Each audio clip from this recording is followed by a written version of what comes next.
Tiap apa? Ya tak omongi masyarakat ya tak omong. Nak ben brayo brais wae. Dari awal salat itu ku sunat. Ora usah maksa salat itu tambah gremeng dari awal salat itu apa? Kena arep percaya tak baturi ra salat itu. Ngaku nganti saya biasa ra salat itu. Gua biasa nganti sani ra salat iki tak biasa. Ya iki biasa mawon. Ya tapi kan jadi sekeramat gitu wong sekarang aja. Biasa wong gitu. Artinya bukan apa-apa ya. Mbok ya agama itu tidak usah sekere. Kon sunat ben tetep napa? Sunat. Terus kok ada dua ora atau surat subuh nek salat. Wong abang-abang nek keragat. Ora tau subuh nek salat wong. Penak. Subuh wajib ora tau pas itu napa?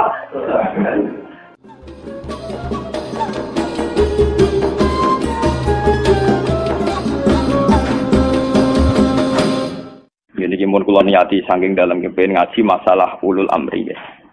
Iki rungono tenan. Terus kowe sampean waca ya, artinya sudah saya baca itu. Iki tafsir Munir karangane Syekh Nawawi napa Banten masuk ulama Indonesia sing alim diakui teng Mekah teng Hijaz terutama nggih Syekh Nawawi Banten. Beliau itu gurune Mbah Khalil Bangkalan. Mbah Khalil Bangkalan di murid golongane Mbah Hasyim Asy'ari saterusin. Ya bahasa terus dibutuh Gustur barang malah jurusan nanti. Jadi termasuk ulama top tenggene Mekarian itu Syekh Nawawi Banten. Sing ngarang tafsir Munir. Ngaten kula terangake. Hampir menjadi mainstream kalau kayak gubernur, kayak bupati, kayak lurah. Itu rata-rata legitimasinya secara syariat itu dianggap ulil apa? Amriyah. Dalam konteks NU mungkin itu PBNU, dalam konteks Muhammadiyah mungkin PP Muhammadiyah. Nah, urusannya ngaji ngene iki ulul amri aku ngongkon rugen luwih sederhana, luwih apa? Yang jelas melihat asbabun nuzul. Itu kental sekali bahwa sebetulnya masalah itu tidak keluar dari disiplin militer. Kalau balik malam. Melihat asbabun nuzul, awal mula ayat ini turun itu tentang disiplin apa? Militer. Karena dalam teori perang itu 1 detik, 2 detik pasukan internal itu konflik bisa kelibas semua. Sehingga dalam sistem perang atau sistem komando tidak ada ruang ijtihad, tidak ada ruang polemik, tidak ada ruang beda pendapat. Kalau dalam suasana normal orang boleh berijtihad bagaimana Indonesia yang terbaik, bagaimana umat Islam terbaik. Ada yang bermadzhab harus pribumisasi Islam misalnya. Ono sing berpendapat kudu jelas al-haqqu bainal haqqi apa? Hak mana batil. Kalau balen ini. Ayat ini secara nuzul itu jelas-jelas tentang konteks perang. Kita tahu dalam teori militerisme, dalam teori militer, teori perang, tidak ada ruang diskusi, tidak ada ruang dialek, juga tidak ada ruang ijtihad. Semua harus tunduk pada perintah komandan. Sehingga orang sekali berammar bin Yasir, orang sekali Abu Bakar Siddiq. Ketika Nabi suatu saat memimpin, Khalid, kamu komandan. Itu sahabat yang kaliber kayak Abu Bakar sekalipun, itu tidak berani bantah. Meskipun atas nama kesalehan, Khalid bin Walid itu tidak apa-apa dibanding itu Abu Bakar. Tapi karena ini sistem perang, di mana keputusan harus final dan harus cepat, kalau tidak terbunuh, itu harus tunduk. Jadi tidak bisa ada ruang istihad lagi, karena ini sudah di medan apa? Perang, harus seragam. Ya sama, teori militer mulai zaman dulu sampai sekarang sama, harus seragam, satu komandan, satu instruksi. Nah, kalau demikian halnya, maka fantasi-fantasi kita, nih, sering dengarnya kita, ulul amri itu lurah, bupati, gubernur, itu salah besar kalau melihat asbabun nuzul ini. Dan itu yang pertama kaul yang diyakini Syekh Nawawi sinten Banten. Makanya di sini beliau bilang apa itu awal-awalnya itu qala Sa'id bin Jubair nazara hadil ayat fi haqqi Abdullah bin Hadza Asahmi terus fana zalat hadil ayat fa khina idzin fal murad bihim umara'us saroya. Tapi lucunya pendapat ini tidak populer di Indonesia. Paham ya? Tidak apa? Padahal ning kene takbire sorry fal murad bihim umara'us saroya. Yang harus kita tundui tidak boleh ijtihad lagi adalah umara'us saroya, komandan perang. Karena harus satu instruksi, satu garis. Sekarang kita coba latihan ijtihad. Kalau kita latihan ijtihad dalam kondisi normal, tentu guru dengan murid saja bisa beda. Tidak boleh kita langsung tunduk sama guru dalam hal kondisi normal, dalam hal ijtihad. Orang tahu semua kalau Imam Malik itu gurunya Imam Syafi'i, tapi Imam Syafi'i punya mazhab sendiri yang tidak sepersis mazhabnya sinten Malik. Orang tahu semua Hambali itu muridnya Syafi'i, tapi Imam Ahmad punya mazhab yang tidak sepersis mazhabnya Syafi'i. Bahkan dalam Islam jelas-jelas ada aturan main manis dafa asoba falahu ajron wa in aqta falahu ajrun wahid. Orang yang ijtihad kok benar dia punya 2 pahala, kalau salah hanya 1 pahala. Karena pasti kita dengan guru kita dengan orang tua kita dengan panutan kita pasti ada kias ma'al farik. Kita masih bisa pembeda. Padahal sahnya kias ma'al jamek. Mesti kita ini dengan guru kita ma'al farik. Misalnya Mustafa bin Irwaqa tak ngiyai kok Gus Bae mulang kitab. Sing ape ngaji ku sapa? Paham? Misalnya kowe niru di tamu kok Badhe Yati Pandeglang. Kowe ramai ra payu di tamu, meneh sampe wereng. Malah ora payu. Paham? Padahal itu guru kita. Paham ya? Banyak. Kenapa kita harus beda dengan guru? Bukan karena melawan, konteksnya beda. Misalnya istiqomahnya kiai tentu mulang santri. Kita tidak punya santri, duwe tonggo. Paham ya? Iku tonggo sing kita kalah sejarahnya. Tahu diutang, tahu buroe. Bareng ngono kita modal dadi kiai mantan buroe wong ra salat. Bingung to lek ndak wae. Paham ya? Bagaimana mungkin kondisi sosial kita yang begini, apa kiai PD kok kiai-kiai sing sana turune napa? Ya. Paham ya? Akhirnya kita tetap diam-diam punya format sendiri. Nah, makanya bagaimana mungkin ulul amri itu ditafsiri kalau harus seragam di luar konteks militer tentu salah besar. Malah Imam Nawawi memiliki dawuh bahwa ayat ini sebetulnya turun dalam konteks apa? Militer. Gini ku umaraus saroya. Tapi tragisnya pendapat ini tidak populer di Indonesia. Mulai tiap lurah, bupati, tiap kiai yang mimpin ormas itu mengklaim kalau beliau-beliau itu adalah apa? Ulul amri. Dan kita harus taat, harus tunduk. Paham ya? Itu kalau menurut pendapat di sini ya, niku awal yang dipilih ya. Artinya Imam Nawawi menceritakan 3 pendapat, tapi yang diprioritaskan di pertama. Biasanya tradisinya ulama, kalau yang dihikayakan pertama itu yang diyakini, paham ya? Dia misalnya punya 3 hikayah pendapat, ya kok. Yang diletakkan di pertama berarti yang paling apa? Diyakini. Itu biasanya tradisinya ulama kultural. Paham ya? Terus pendapat kedua, qala ba'duhum ta'atullah wa rasulihi wajibatun qat'an. Sudah jelas ya kalau taat Allah Rasul pasti wajib. Sekarang kalaupun ulul amri itu adalah penguasa atau ulama atau guru atau orang tua, itu dalam keputusan Islam yang ijma. Ini perlu dicatat. Dalam keputusan ijma, Islam yang sampai napa? Ijma. Bukan dalam keputusan Islam yang masih dikhilafkan. Dan tidak banyak masalah Islam yang ijma. Perlu dicatat. Tidak banyak masalah Islam yang diijma. Misalnya sholat zuhur, paling yang diijma'i ulama itu hanya bentuknya yang 4 rakaat. Variasi sendake mbok. Paham nggih? Ndak kok si tangan nggo ning isole udel apa ning iga sing jare ilang mergo dicolong Adam keluwen iga dikene sinten? Awak mindol ilahi harus ditutupi nak sendake mbok hadis kondi iku yo pirang-pirang. Paham nggih? Oh, nek salate wong Pakistan ngeten kenceng. Wong Nabi nate dawuh nang salat sendake yo diseneni. Maksudnya tanganan beno koyo biasane. Dadi ngeten. Pak, wono hadis nak cara riyen guru kula nate cerita. Nak salate wong Turki apike jajasan dasinan.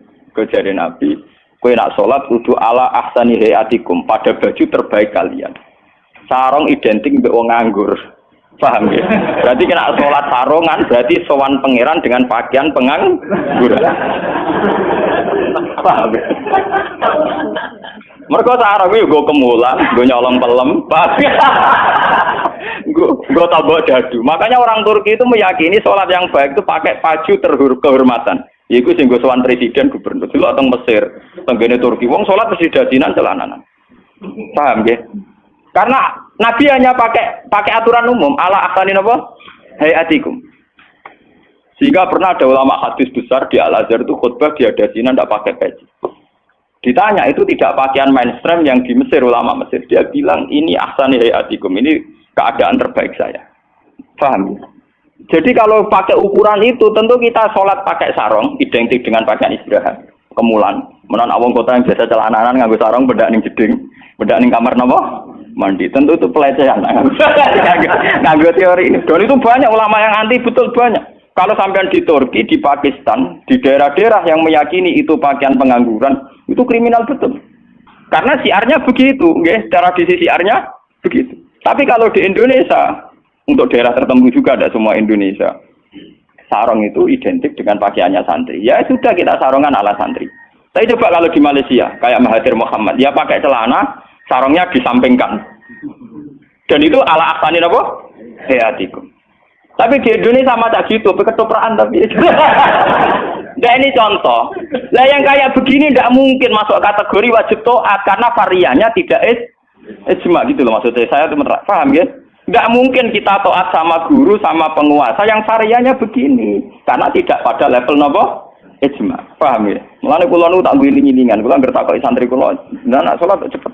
Ya sing wajib ku pokoke rukuk iku bikadri subhanallah terus sujud. Pokoke sing ijma-ijma tok kula niku pokoke standar-standar sing cepet. Kula ngiling-ngilingan sunah Nabi mok sita. Kula sering lambenan putih niku tok ngiling-ngilingan sunah Nabi. Mergo kula cobaan gak mungkin. Daripada orang blas, wah ngiling-ngilingan Nabi seneng pakaian putih, kula seneng putih, ngoten ngiling-ngilingan. Kula paling ra seneng klambi badhe jujur. Kula Nabi paling ra seneng klambi sing corake ruwet. Mergo Nabi nate diadai badhe iku menolak karena corake napa keruwetan. Jadi taubun lahu a'lamu cara Indonesia napa? Badhe. Makanya itu untuk zina. Biasanya kalau dalam tradisi Islam yang untuk zina itu perempuan, apa? Makanya desain klambi takwa itu tidak ada yang badai karena memang kalau yang kaitan takwa itu identik dengan polos. Niki cerita sunnah loh guys. Artinya tidak ada yang saya kritik biasa apa standar. Nah ini cerita ala asani apa? Ala asani hati. Tapi yang menjadi masalah, kalau nanti diskusi kiai. Tapi masalahnya ini loh, kelambi wong Indonesia paling jangkau kehormatan itu badai. Makanya banyak kiai-kiai yang sholat Jumatan malah bilang nganggo badai. Alasannya Jumatan disunatkan pakai putih, kalau tidak baju terbaik. Nah kadang badai itu menempati kasta terbaik. Tapi sebetulnya itu keruwetan. Masalahnya itu ada variannya itu, varian coraknya itu yang lahu aklam, yang variannya apa? Dikeruwetan, apa? Keruwetan. Tapi apa-apa, tiga apa-apa, penting raudo. Lah yang kayak begini itu tidak mungkin menemukan format ijma, sehingga tidak mungkin kita wajib toh. Ini catat ya, tidak mungkin kita wajib toh. Sehingga tidak perlu santri Indonesia yang mondok Mekah terus mulai jubahan, dia nggak perlu. Sing mondok India terus nganggo turbus gitu kan perlu. Sing di kiai kemal-kemul jubuhan, orang ganteng pasal jubuhan, wah sini wong. Nah gurumu nih Mekah jubahan pantas ganteng gagah. Aku wirang puasa keriting jubahan. Mesti pikiran wong pertama ngenyak orang arah darani sunnah Nabi. Banyak benda tapi mesti wong ora sida nafsirno sunnah tapi nafsirno sing ora. Paham ya? Terus menyangkut varian-varian yang terus begitu.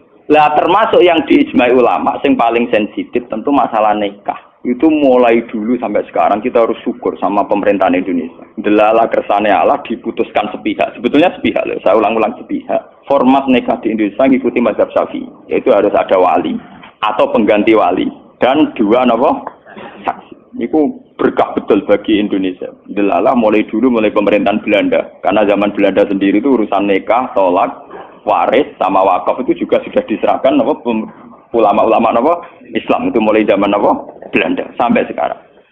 Karena nikah itu yang ila darajatil ijma itu hanya berapa? Jika ada varian-varian mazhab kayak Dawud Az-Zahiri, di Syiah sendiri ada mut'ah. Terus di Indonesia sendiri saatnya ngomong sing wis ra kuat ngebet terus akhirnya nganggo khilah-khilah mut'ah. Dasar ngajine Dawud Az-Zahiri itu khilah-khilah dhewe. Termasuk riyen nanti ana kiai terkenal gegere ra karuan perkara mut'ah mbek janda populer. Itu memang repot. Tapi apapun repotnya itu tidak boleh divonis zina. Apapun repotnya, sampai jangan pernah menvonis itu zina. Ya kalau tidak cocok. Tapi jangan pernah menvonis itu zina. Karena aturan main dalam vonis, dalam sanksi itu ngendikane Nabi idraul hudud bisyubuhat. Fa innal imama la ayyukhti afil afwi khairun min ayyukhti afil uqubah. Coba cari jalan terbaik yang paling bisa ditahmilkan, bisa dimumingkan. Karena seorang imam salah dalam mengampuni itu masih baik daripada salah dalam membuat hukuman. Salah nyepuro itu cek bener. Wes salah tangkap itu ngeri, paham ya? Nak salah nyepuro orang arah masalah. Kalau balen. Jadi kalau masalah-masalah sing ila darajatil ijma, tentu ulama wajib diikuti. Dan menyangkut sholat yang ila darajatil ijma itu bisa dihitung. Paling itu tadi bentuk subuh 2 rakaat itu ijma. Kunute wis ora ijma. Kunute pun mboten apa? Ijma. Bismillah mboten ijma. Sampeyan sholat nang Masjid Mekah ning haram ora ngarang ana maca napa? Bismillah. Jare wong Syafi'i ta ora maca bismillah. Terus kota KBIH itu pinter oleh ngrayu jamaah. Iku maca lon-lon. Kok karo mati speaker ana lon-lon. Mereka ngomong Syafi'i sing fanatik kita kok tenan, sah napa boten Gus? Wong Fatihah kok boten maca napa? Bismillah. Itu kota kabeh iku maca tapi apa? Bukan di speaker rasa wae ayo kru. Lah jamaah ya goblok nggih pun nak ngoten. Dari dulu kalau bismillah itu memang masalah. Nggih, mulai riyen memang napa? Masalah. Yang kalau kayak gitu itu tidak ila darajatil ijma'. Lalu wonten cerita ulama Wahabi ketemu ulama Sunni. Zamane Sunni nang Indonesia iku NU. Ditakoni. Bismillah iku ayatun min kulli suratin utawa ora. Dari ulama NU ya ayatun min kulli suratin. Ya mesti kiyak tau NU. Ditakoki wong Wahabi. Kowe nak nulis kul wa ahad iku mulai angka 1 ayat 1 ku apa? Ya kul wa ahad iya nak mulai ayat ya tulis mulai bismillah. Ora ana tulisan Quran bismillah ditulis ayat sitok. Mesti kul wa ahad 1, Allahu somad 2. Wong dhewe ora termak, engko barani ayat iku piye? Wong dhewe nulis iku mulai napa? Mulai kul wa napa? Ah. Tapi ulama Wahabi kalah sitok ning Fatihah. Khusus Fatihah itu sebetulnya dalam ini ulama Wahabi itu pasti salah. Khusus Fatihah itu memang mulai dulunya dulu zaman ulama ahli hadis. Khusus Fatihah itu bismillah ayatun minha. Nggih, ayatun minal Fatihah. Makanya Qur'annya Wahabi sekalipun itu untuk Fatihah bismillah itu sudah punya angka apa? 1. Khusus Fatihah loh ya. Akhirnya tahu neliti, menyerah tahu paham.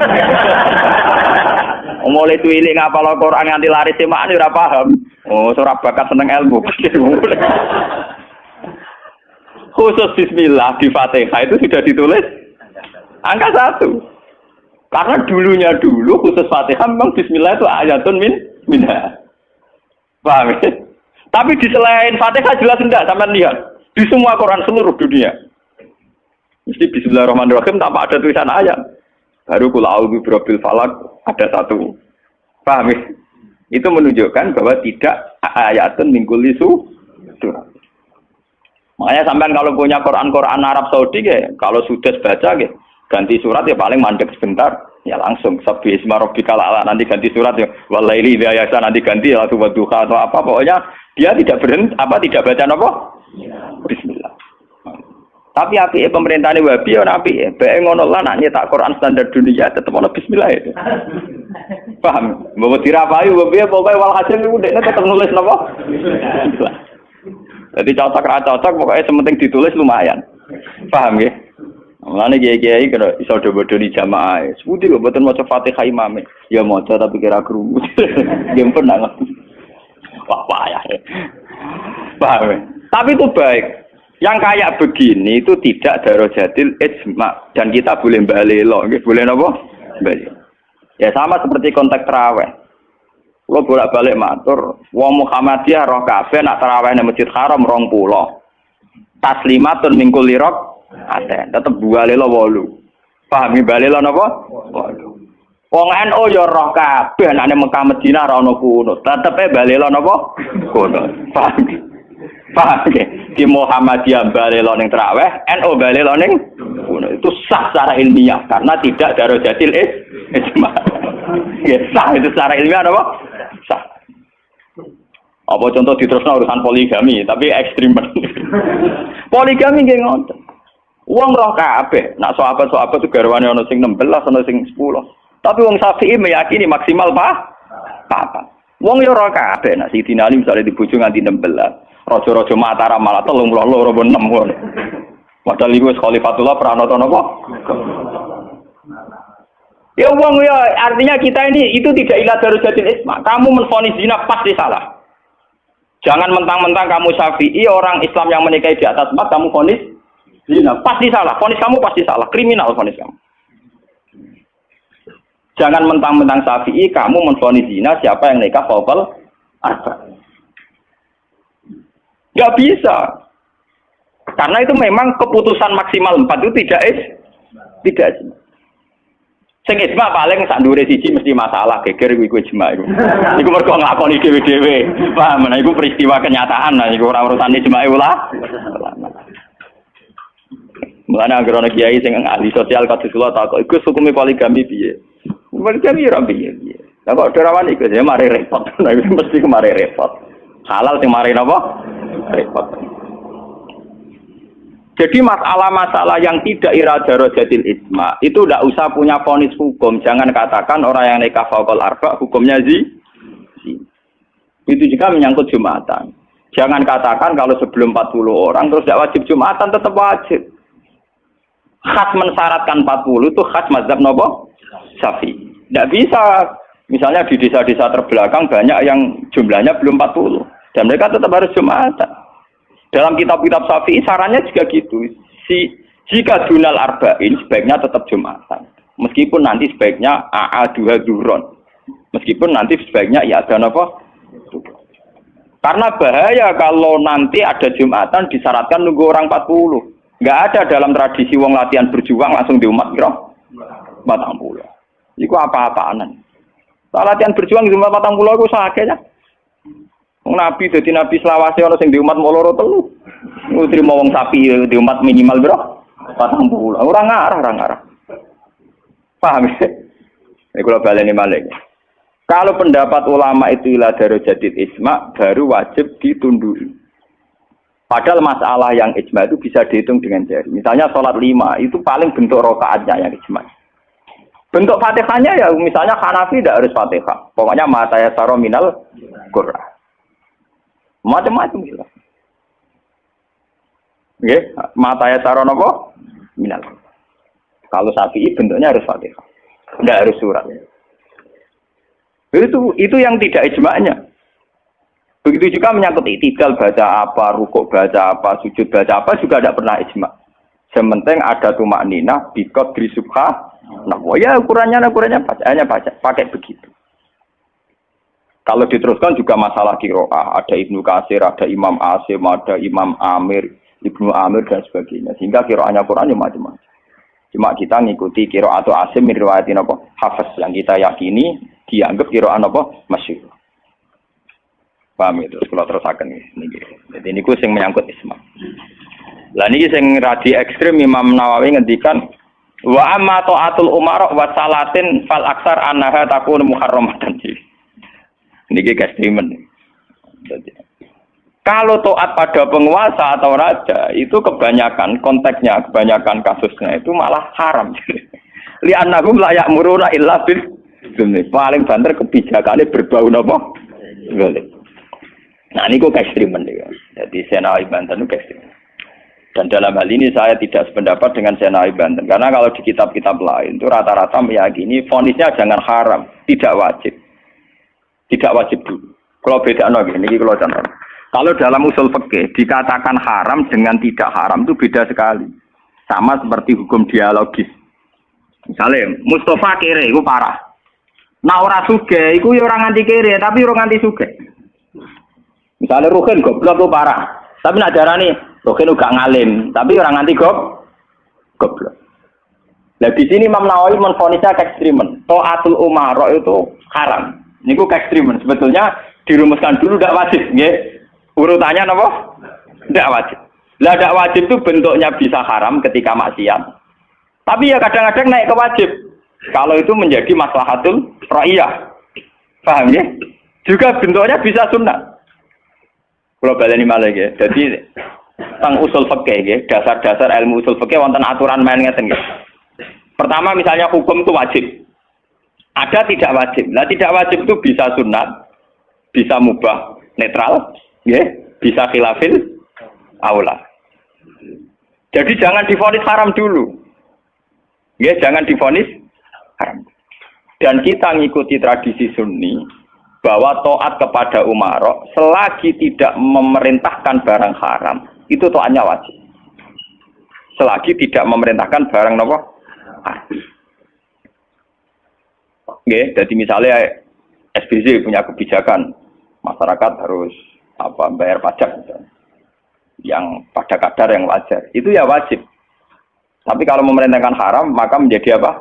Haram. Artinya apa? Hukum taat kepada umara itu tidak ada hukumnya. Yang penting tidak wajib dulu. Nanti melihat kalau konteksnya maslahat menjadi wajib. Kalau tidak maslahat tapi tidak haram, ya nanti ada urutannya. Kalau agak baik, ya mungkin sunat. Baiknya sedikit, ya agak sunat.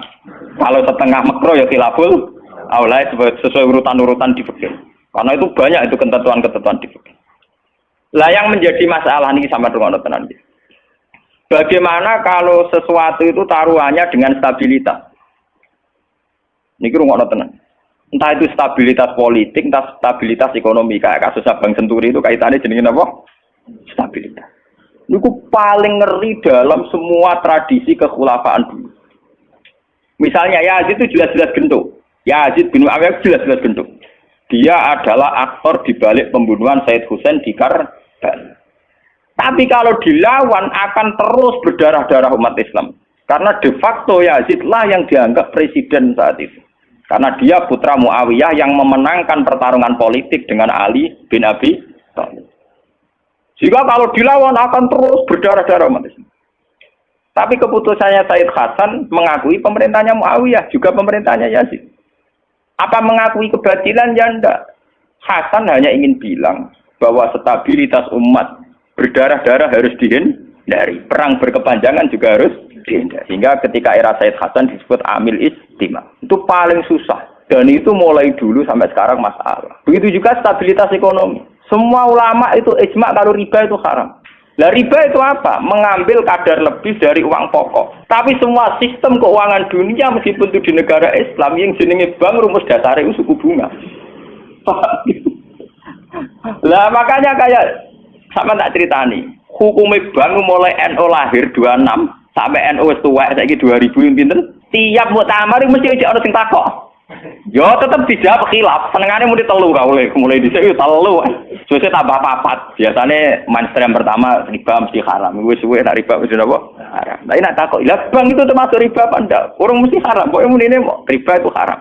Kula critani nggih. Karena kiai-kiai yang meyakini riba haram itu betul. Kalau riba haram itu betul. Tapi kalau yang meyakini bank itu riba itu tidak mesti benar. Bang loh.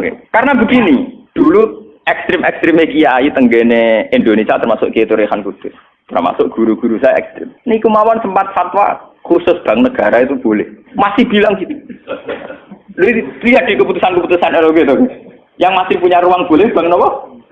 Bank negara. Alasannya dalam sistem moneter modern tidak bisa menghindari yang namanya bank. Meskipun rumus bank tentu suku bunga atau melibatkan bunga. Tapi yang boleh itu kadarnya kayak apa? Tentu ad-daruratu muqaddaratun biqadriha. Ada aturan sesuatu yang nggak bisa dihindari. Misalnya kasus deflasi atau mengalami pengurangan nilai tukar. Misalnya begini, tidak mungkin kan orang yang punya uang tahun 82 juta, yang saat itu adol sapi gede, orang nabung di bank 2 juta tahun 80. Tentu 2 juta itu jual sapi besar, regane rong. Kan nggak mungkin 2010 sing sapi disepakati rego 8 juta, tetap dibayar rong. Paham ya? Masa yang kayak itu termasuk riba? Toh tidak keluar dari Rasul Mal. Rasul Mal dulu rong juta kan aslinya sapi itu. Bagaimana mungkin kamu katakan itu keluar Rasul Mal? Rasul Mal sapi regane rong juta tahun 80. Saiki sapi tahun 2010 mesti regane misalnya 10. Paham ya? Lah nek 8 juta mbok anggap riba. Lho Rasul Mal apa sapi? Sapi nek saiki regane 10 juta. Lha iku sing dadi masalah ulama. Makanya dulu ketika rektor Al-Azhar sing jenenge Muhammad Salsut, kenapa Salsut itu populer di dunia akademik? Mergo dekne tahu kontroversi mengatakan jika riba itu ada juz'un yasirun yang menutup angka penyusutan uang, maka itu belum sampai kategori apa? Cuma sing dadi masalah di Jawa yang kita alami. Krus yang diakui syariat kan hanya krus pakai emas. Sementara krus wong desa pakai sapi, mergo ora duwe emas. Misalnya begini, ini pengalaman saya nggih. Kulo nu sering nangani konflik tangga-tangga masalah ngoten. Misale adike mantu, cara kuno rak diutangi kakake. Mbah Gus pokoke riyen kula utangi pedet. Pas niku payu 400.000. Tahun 80. Saiki tukarane wis ra rukun tahun 2010 kiyaine wis aku. Mbah Gus pokoke riyen kula utangi sapi pedet. Lah iya dhisik mau 400.000 saiki tak atur 400.000 dari sing utang oleh dolim. Anak saya kita pitik telu.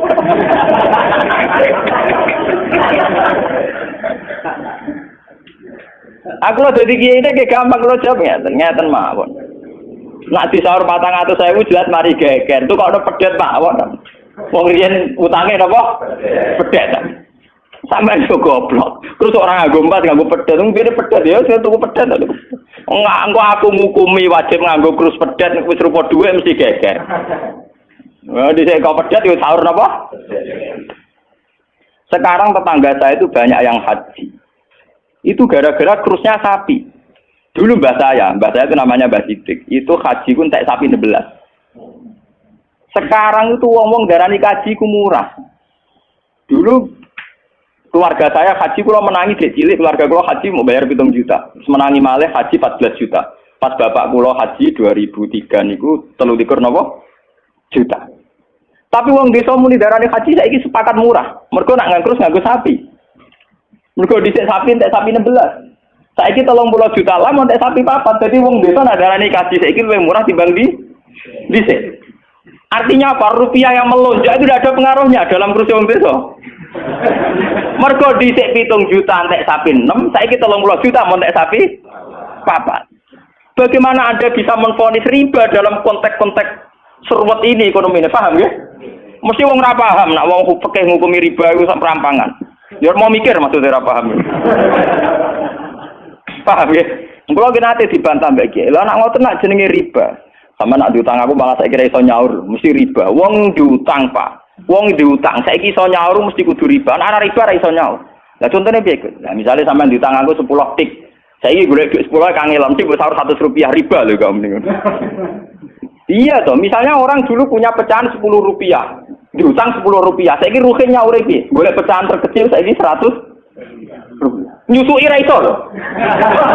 Wong pecahane 80 ya ora ono. Apa riba itu misalnya? Paham ya? Kalau riba itu persis nilai intrinsik, nilai nominal uang, tentu masalah. Tentu napa? Berarti uang diutang 10 sen atau 10 rupiah kudu disaur 10. Golek ini ning ndi? Paham ya? Nah ora susah barang riba lu nyusui duit 100 rupiah, golek 10 rupiah, 80 nggih. Piye carane? Malah ada ulama udah mikir, paham? Nah yang kayak begini ini masalahnya itu repot. Kalau sudah menyangkut stabilitas, entah itu politik, entah ekonomi, pasti itu repot. Ini kasus-kasus ini, kasus Bank Senturi, kasus masalah intelijen itu kalau pertimbangannya stabilitas politik ada intelijen, stabilitas ekonomi ada permainan bank, dua ono LPS, buah ono KKS, gampang ono bulat. Podo untuk stabilitas kiai yang ngono, antar kiai rapati ngalim kudu dilindungi, ku ngono ya kiai. Ya karena semua itu demi stabilitas. Dari aku ditapai wong, cara jenengan Kiai Mustofa nis putih sak jawab ya wong apik. Tapi kok nate ngeten-ngeten ya wong tahu salah tapi tetep wong apik. Itu demi stabilitas. Kalau mau tidak percaya pada kiai tinggi juga repot agama iki, paham? Paham? Orang mau bangko yang kalau nggak ada mosi percaya ono ras. Podo kalau dukungan masyarakat ke kiai rendah kita ya repot ngurus agama gini apa? Nang takoki kiai sapa iki cara jenengan putih apik ya mending. Tapi kok ngene-ngene Gus ya tetep apik di bangku ya bener. Aku lah sering disewani tiang-tiang ngono kiai terkenal apa si A tokoh-tokoh desa mbok terkenal apa ngono jenenge fitnah yo macam-macam mbok fitnah mbok tenan apa napa alam. Ono kiai kok kelakuane ngene-ngene terus ya ben apik to. Sing diarani kiai kok apa? Kiai ku wong sing mimpin salat. Angger pancen salat itu pas kiai lah di luar iku kowe ra ngekno ora apa-apa. Sesuai kiai ini kadang-kadang soal aku, walau Gus kalau difitnah ngeten, ku yo goblok, ngiai kok di luar urusan sholat. Yang penting lu anggar sholat ke rukuk makmum rukuk kabeh, pas ke sujud kabeh, ku jenenge kowe pas ngiai, paham ya? Di luar iku 50-50. Oh aku sing ngalim perasaanku ngono kok kowe kok repot. Aku ora wis kiai ngalim, perasaanku dadi kiai pedak mulang amne. Ora mulang wis rapati napa? Iya. Lho hak kon takok itu goto. Wong nganti sakniki biasa teng pasar lugu teng parkiran iki lugu teng isor iki biasa. Iki tiang-tiang lugune sepeda motor dhuwur, kadang ya wonten sing ngamuk. Wis ono Gus Ba, aku bilang, aku nyayu pedak mulang. Kenapa ngene iki ora pas sing apa? Cuma tetep wong saleh, nek tak omong ya. Aku tetep wong saleh. Lalu kula ulama paling ora tau tersinggung. Mboten ate kula tersinggung, sale rukun tak kontan mboten tersinggung. Dia biasa mah. Ranura itu artinya jadi akal, jadi pertimbangan. Ya, apik jadi akal lah. Kudune seneng di santri jadi duwe akal. Kadang kita ini berlebihan, ngongkon wong liya juga taat di luar konteks urusan agama. Kadang kita nyuruh orang itu kan hadzun nafsi.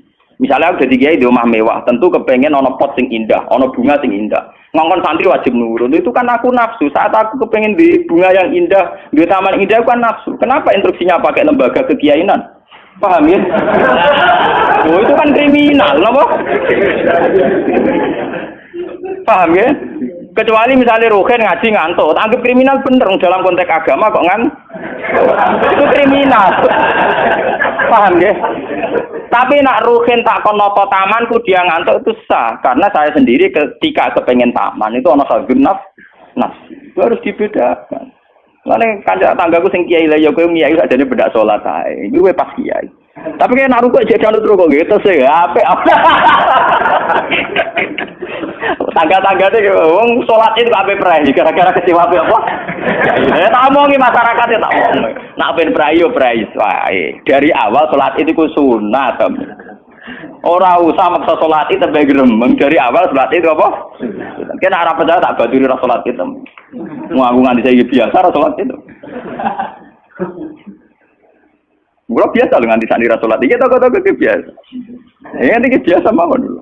Ya tapi kan harus keramat ge wong barang aja. Ya biasa mawon gitu. Artinya bukan apa-apa ya. Mbok ya agama itu tidak usah repot. Nah, sunat ben tetep napa? Sunat. Terus kok ada dua ora atau salat subuh nek salat. Wong abang-abang ada keragat. Ora tau subuh tak salat wae. Penak. Subuh wajib ora tahu pas itu napa? Paham. Maka dan itu yang dipakai ulama-ulama dulu kayak Khulafaur Rasyidin pakai itu. Kalau perintahnya itu pribadi, mereka dari awal tidak mewajibkan. Sehingga mereka tidak punya masalah yang serius. Kalau baru atas nama agama benar-benar wajib toh. Sekarang itu kan rancu. Ngono arwe. Nah, ono santri kriminal kabeh. Misalnya wong lunga, misalnya kiye lunga kudu mobil sumban, kudu wis rosi kudu. Itu kan bagaimanapun ada khazun nafsi. Ya kita ngongkon santri ya ngongkon, ben cung mobil ubah resi. Tapi kita tahu kalau itu pada unsur khazun nafsi. Nah, rodok ngantuk sithik-sithik mbek anggap yo keben. Paham nggih? Kecuali kita ngongkon salat, mbek anggap kita marahi yang sowan pangeran jangan. Harus kita bedakan mana perintah kita yang masih berbau nafsu, yang mana benar-benar orisinil faktor agama. Faktor apa? Agama. Dan itu yang dipraktikkan Rasulullah. In udhiya ya'fu wa la yu'aqib wa in khusima yasmut wa la yujah. Nabi kalau disakiti secara pribadi mudah dia memaafkan. Beliau mudah memaafkan. Tapi wa idza du'a haqqullah, kalau haqqullah yang sudah diterlantarkan itu beliau baru tersinggung.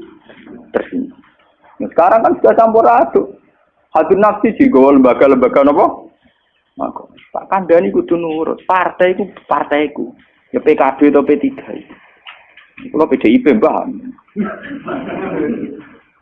Jangan dia kok PDIP, kalau penet tak perjuangan. Lalu mulai dia kata kau partai apa bagus? Kalau PDIP tapi penet tak, napa kerja perjuangan? Ini orang murid kudu napa? Perjuangan. Namanya set PDIP golongan karya. Kau ngalim kudu sering berkarya.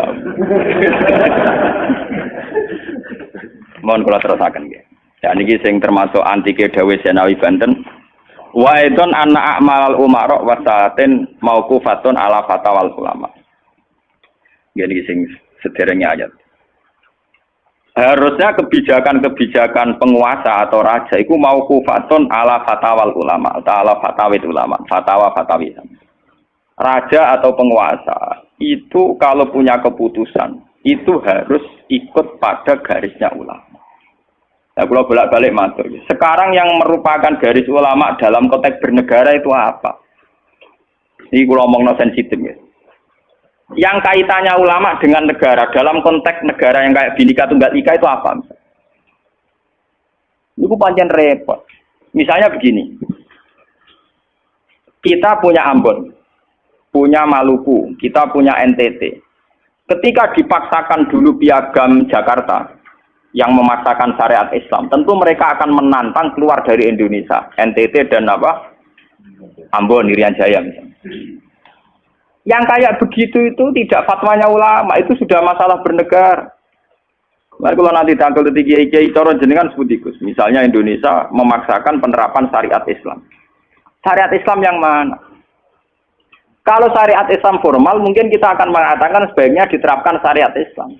Tapi termasuk syariat Islam adalah menjaga peluang dakwah, ini catat. Dan saya siap ketemu Allah dengan pendapat ini. Bukan berarti saya terus pluralisme atau pakai teori-teori modern, enggak. Saya pakai teori ulama. Saya tidak pakai teori modern. Catat ini, saya tidak pakai teori modern, pakai teorinya ulama. Termasuk syariat adalah menjaga peluang dakwah. Bayangkan kalau dipaksakan syariat Islam, kemudian NTT keluar dari Indonesia, Ambon. Kemungkinan kita dakwah di Ambon malah tidak ada. Juga kemungkinan Islamisasi di NTT malah tidak ada, karena sudah keluar dari Indonesia. Paham ya? Mulai dulu wali songo ambek maling ya apik. Ambek tukang zina ya apik. Ambek tukang gaduh ya apik. Itu bukan berarti mereka tidak bisa membedakan hak dan batil. Dengan diapii masih ada peluang komunikasi. Dan dengan ada peluang komunikasi, ada peluang dakwah, ada peluang pembenahan. Sama. Dengan utuhnya NKRI NTT bagian dari Indonesia, saya iso Kiai Rapayu kok rugen buak rono NTT. Ben dadi ya. Lho kanca kula ning pondok dhisik ra kanggo ini ran jaya kiai provinsi lah. Wingi sowan kula ngajak pangdam lho. Ya Allah Gus kula munggo ning sarang Kiai RT ora payu ning kono kiai provinsi. Lho wingi sowan kula niku sowan numpak sahabat bareng sinten? Pangdam. Saniki mun gawe yayasan nggih sekolah tinggi lah. Jadi rektor saya gitu. Wadah buta huruf ora roh. Wong sak urip-uripe ngaji rek kula roh tenan bodorane roh tenan. Saya bakasane mbek napa? Pangdam. Mergo ketika ada kerusuhan di sana, mesti tokoh agama diundang Pangdam. Dan ini termasuk mewakili tokoh lah provinsi levelnya napa?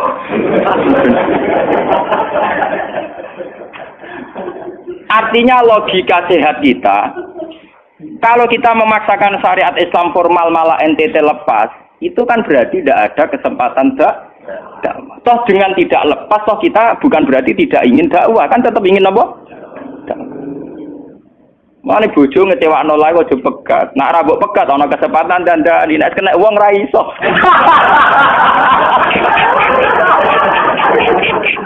Tapi tak takdir ra apa. Ya sama. Semua sejarah Wali Songo itu sama orang nakal kan ndak apa-apa. Sampeyan delok biografi Ki Khudori Tegalrejo, dhisik terkenal yo kancaran bajingan. Bajingane tunduk mergo sungkan ramae. Teng Rembang ana jenenge Ki Sahid, wonge ganteng ki toreko. Niku wonten bajingan tobat mergo kula sungkan mbek Sahid. Mboten nate duka mbek kula, ger ketemu kula pengen senyum. Niku sungkan senyume nganti tobat. Artinya apa? Saat kita ekstrim atas nama hak dan batil malah lari. Toh teori itu ya diakui Quran, walaupun tafazzan ghalidul qalbi lan faddu min haulik. Toh teori itu juga tidak jauh-jauh dari aturan Islam. Meskipun kita juga punya teori yang lain, karena ini tidak selamanya berjalan lancar. Kadang gue kancanan nakal ya belok akal tenan. Kancanan nonde ya katut tenan. Selingkuh tenan. Sebab itu ya ben sing FPI ya keben ekstrem ya keben. Nyatanya pribumisasi kadang ya katut tenan. Wong Gus kancanan nakal kadang tinakali ora anut Gus, kadang Guse katut sing nakal. Malah jadi rocker. Dari sisi pertama dakwah dibeli Gus sing melok nyanyi. Ora kok sing grup band malah wiridan malah. Artinya kan metode apapun kan enggak semuanya jalan lancar, tapi kita atas nama manhaj metode kita seluas mungkin punya wacana nggih, terus kita punya banyak pilihan. Ini disebut ikhtilaful a'immah tetap nomor rahmah. Makanya yang kamu maksud dengan syariat Islam itu apa? Kalau sering bilang, yaitu misalnya ditetapkan undang-undang gini. Setiap syariat Islam kenapa kita ngemis ke negara, nunggu diundangkan? Kapan kita mandiri sebagai ulama kalau setiap syariat Islam nunggu diundang? Sebelum diundangkan negara, kita sama ulama selalu dakwah ilallah. Misalnya sebelum ada badan narkoba, sauri-uripe kiai mesti anti narkoba. Sebelum ada undang-undang misalnya tentang kawin, perkawinan, sauri-uripe kiai nak kawin mesti goleki wali. Nak ana tanggane kawin digoleki syahid, goleki napa? Wali. Kenapa setiap syariat Islam kita ngemis ke negara? Dulu ketika bubaran Ahmadiyah juga kita ngemis ke negara. Tanpa itu pun kita sebagai ulama tetap anti napa? Ahmadiyah. Lah nek saiki misalnya tokoh Ahmadiyah kalau menarik di bangku lah saiki kowe lomonti mbek kiai kono. Kowe kali-kali nyalano awake dhewe barang. Ngono kalah lomo ngono ae. Bagaimana mungkin kita dakwah nek kiai sunine medhit, kiai non sunni lo? Ketika wong lari ning aliran dari aliran apa ses? Engko kan nanti hisab pangeran iku mlayu perkara kowe medhit ora perkara apa-apa, ora lara. Paham ya? Ini masalah. Makanya kalau baleni malih ya. Syariat Islam itu komplit, termasuk aturan hak dan batil, tapi juga aturan dakwah. Makanya kalau terima kasih ya, sama ulama-ulama sekarang itu sekarang ada rumus, ada fiqhul ahkam, fikih yang menentukan hukum ini haram, ini halal, ini mubah, ini khilafil aula. Tapi juga ada fiqhud dakwah, di mana dalam sebuah proses diperlukan satu toleransi, jenis apa fiqhud dakwah. Dan itu penting kita kaji. Karena dalam sejarah Makkiyah juga begitu, dalam sejarah Makkiyah. Ketika periode Mekah, zina itu tidak pernah halal. Kamu catat, zina itu tidak pernah halal. Maling juga tidak pernah halal. Tapi ada periode 13 tahun di mana Nabi tidak sering ngomong haramnya zina, juga tidak ada hukuman bagi pezina. Artinya apa? Tidak mendesak untuk membicarakan urusan zina, urusan maling. Karena yang mendesak saat itu urusan tauhid. Misalnya kamu dakwah di NTT, tentu yang penting umat diajak ke logika bahwa tauhid itu lebih benar ketimbang trinitas. Ya hanya begitu saja. Kamu tidak mungkin langsung masuk ke urusan zina, maling, gento dan sebagainya. At-tadrid fi sunnah, proses dalam sunnah itu juga penting. Ini tahapan-tahapan dalam proses dakwah. Lah fatwa ulama itu termasuk fatwa yang begini-begini ini. Makanya dalam semua sejarah wali ini catat, mesti ada ulama formal, ada ulama sing ora formal. Dhisik ana ulama sing pro syariat kayak Sunan Kudus. Wah, selawase ra cocok bisa nang Kalijogo. Kok Kalijogo pokoke wong Islam wis bener, mulane penggemar wong Yogyakarta. Termasuk ora usah salat dari salate Mbak Kali. Atine wis salat. Wala kan boyo lali salat 3 klaten Jogja mbok kono. Sunan Kudus kafir cara dene. Selawase ra cocok. Ya tapi bagaimanapun, bagaimana mendakwai orang Islam kawasan Jogja, Klaten, Solo, golongannya Tinggir, kalau tidak model Kalijogo. Nyatanya ya tetap saya Islam pirang-pirang, sing sholat ya wis akeh. Paham ya? Itu dulu masalah betul. Sunan Kudus kiai fikih. Bahkan ulo untuk cerita ya, dari lisan ke lisan dari para kiai. Sunan Kalijogo selawase tukaran terus mbek Sunan Ainul Yakin. Ke sisi tok ape gawe dakwah nganggo macan tengul. Napa jenenge? Wayang napa? Tengul. Wayang tengul lak bentuke fisik wong, koyo patung. Haram. Kuman suwara sorotan udziba kok kon ngekek nyawa barang jero iki kuno kan ngene. Akhirnya tukaran. Kalijogo sadar iku metode efektif. Walhasil akhirnya disuwarno kiai sepuh zaman iku Sunan Kudus, Sunan Ampel, terus ditenan ya saiki sedengan wayang kulit. Mergo wong gepeng ora urip. Ya tetep ana wayang tapi kulit. Artine iku ya gepeng ku artine kan gak ana ora urip iku kan ora perlu kon ngekeki nyo. Iku setengah-tengah. Lah Sunan Kalijogo muni syahadat kan lho mok. Munine sekaten. Muni kalimat syahadat lho mok, muni kalimat sodho. Saking jawanisasi napa bae dene yakin putih ku sunat ya nganggone ireng terus. Kabeh foto wali songo putih kecuali Kalijogo. Dari Kabi Onto napa? Kusumo. Yang tangga kula, bapak kula Tuban Kalijogo Tuban. Wong kula nate diburu tiang-tiang gara-gara terkenale bapak kula di warisan Kabi Onto Kusumo. Saiki warise kula nu tamune kathah. Golek kabine sinten Sunan? Zaman kula enak mun tak dol lah go ngopi ya.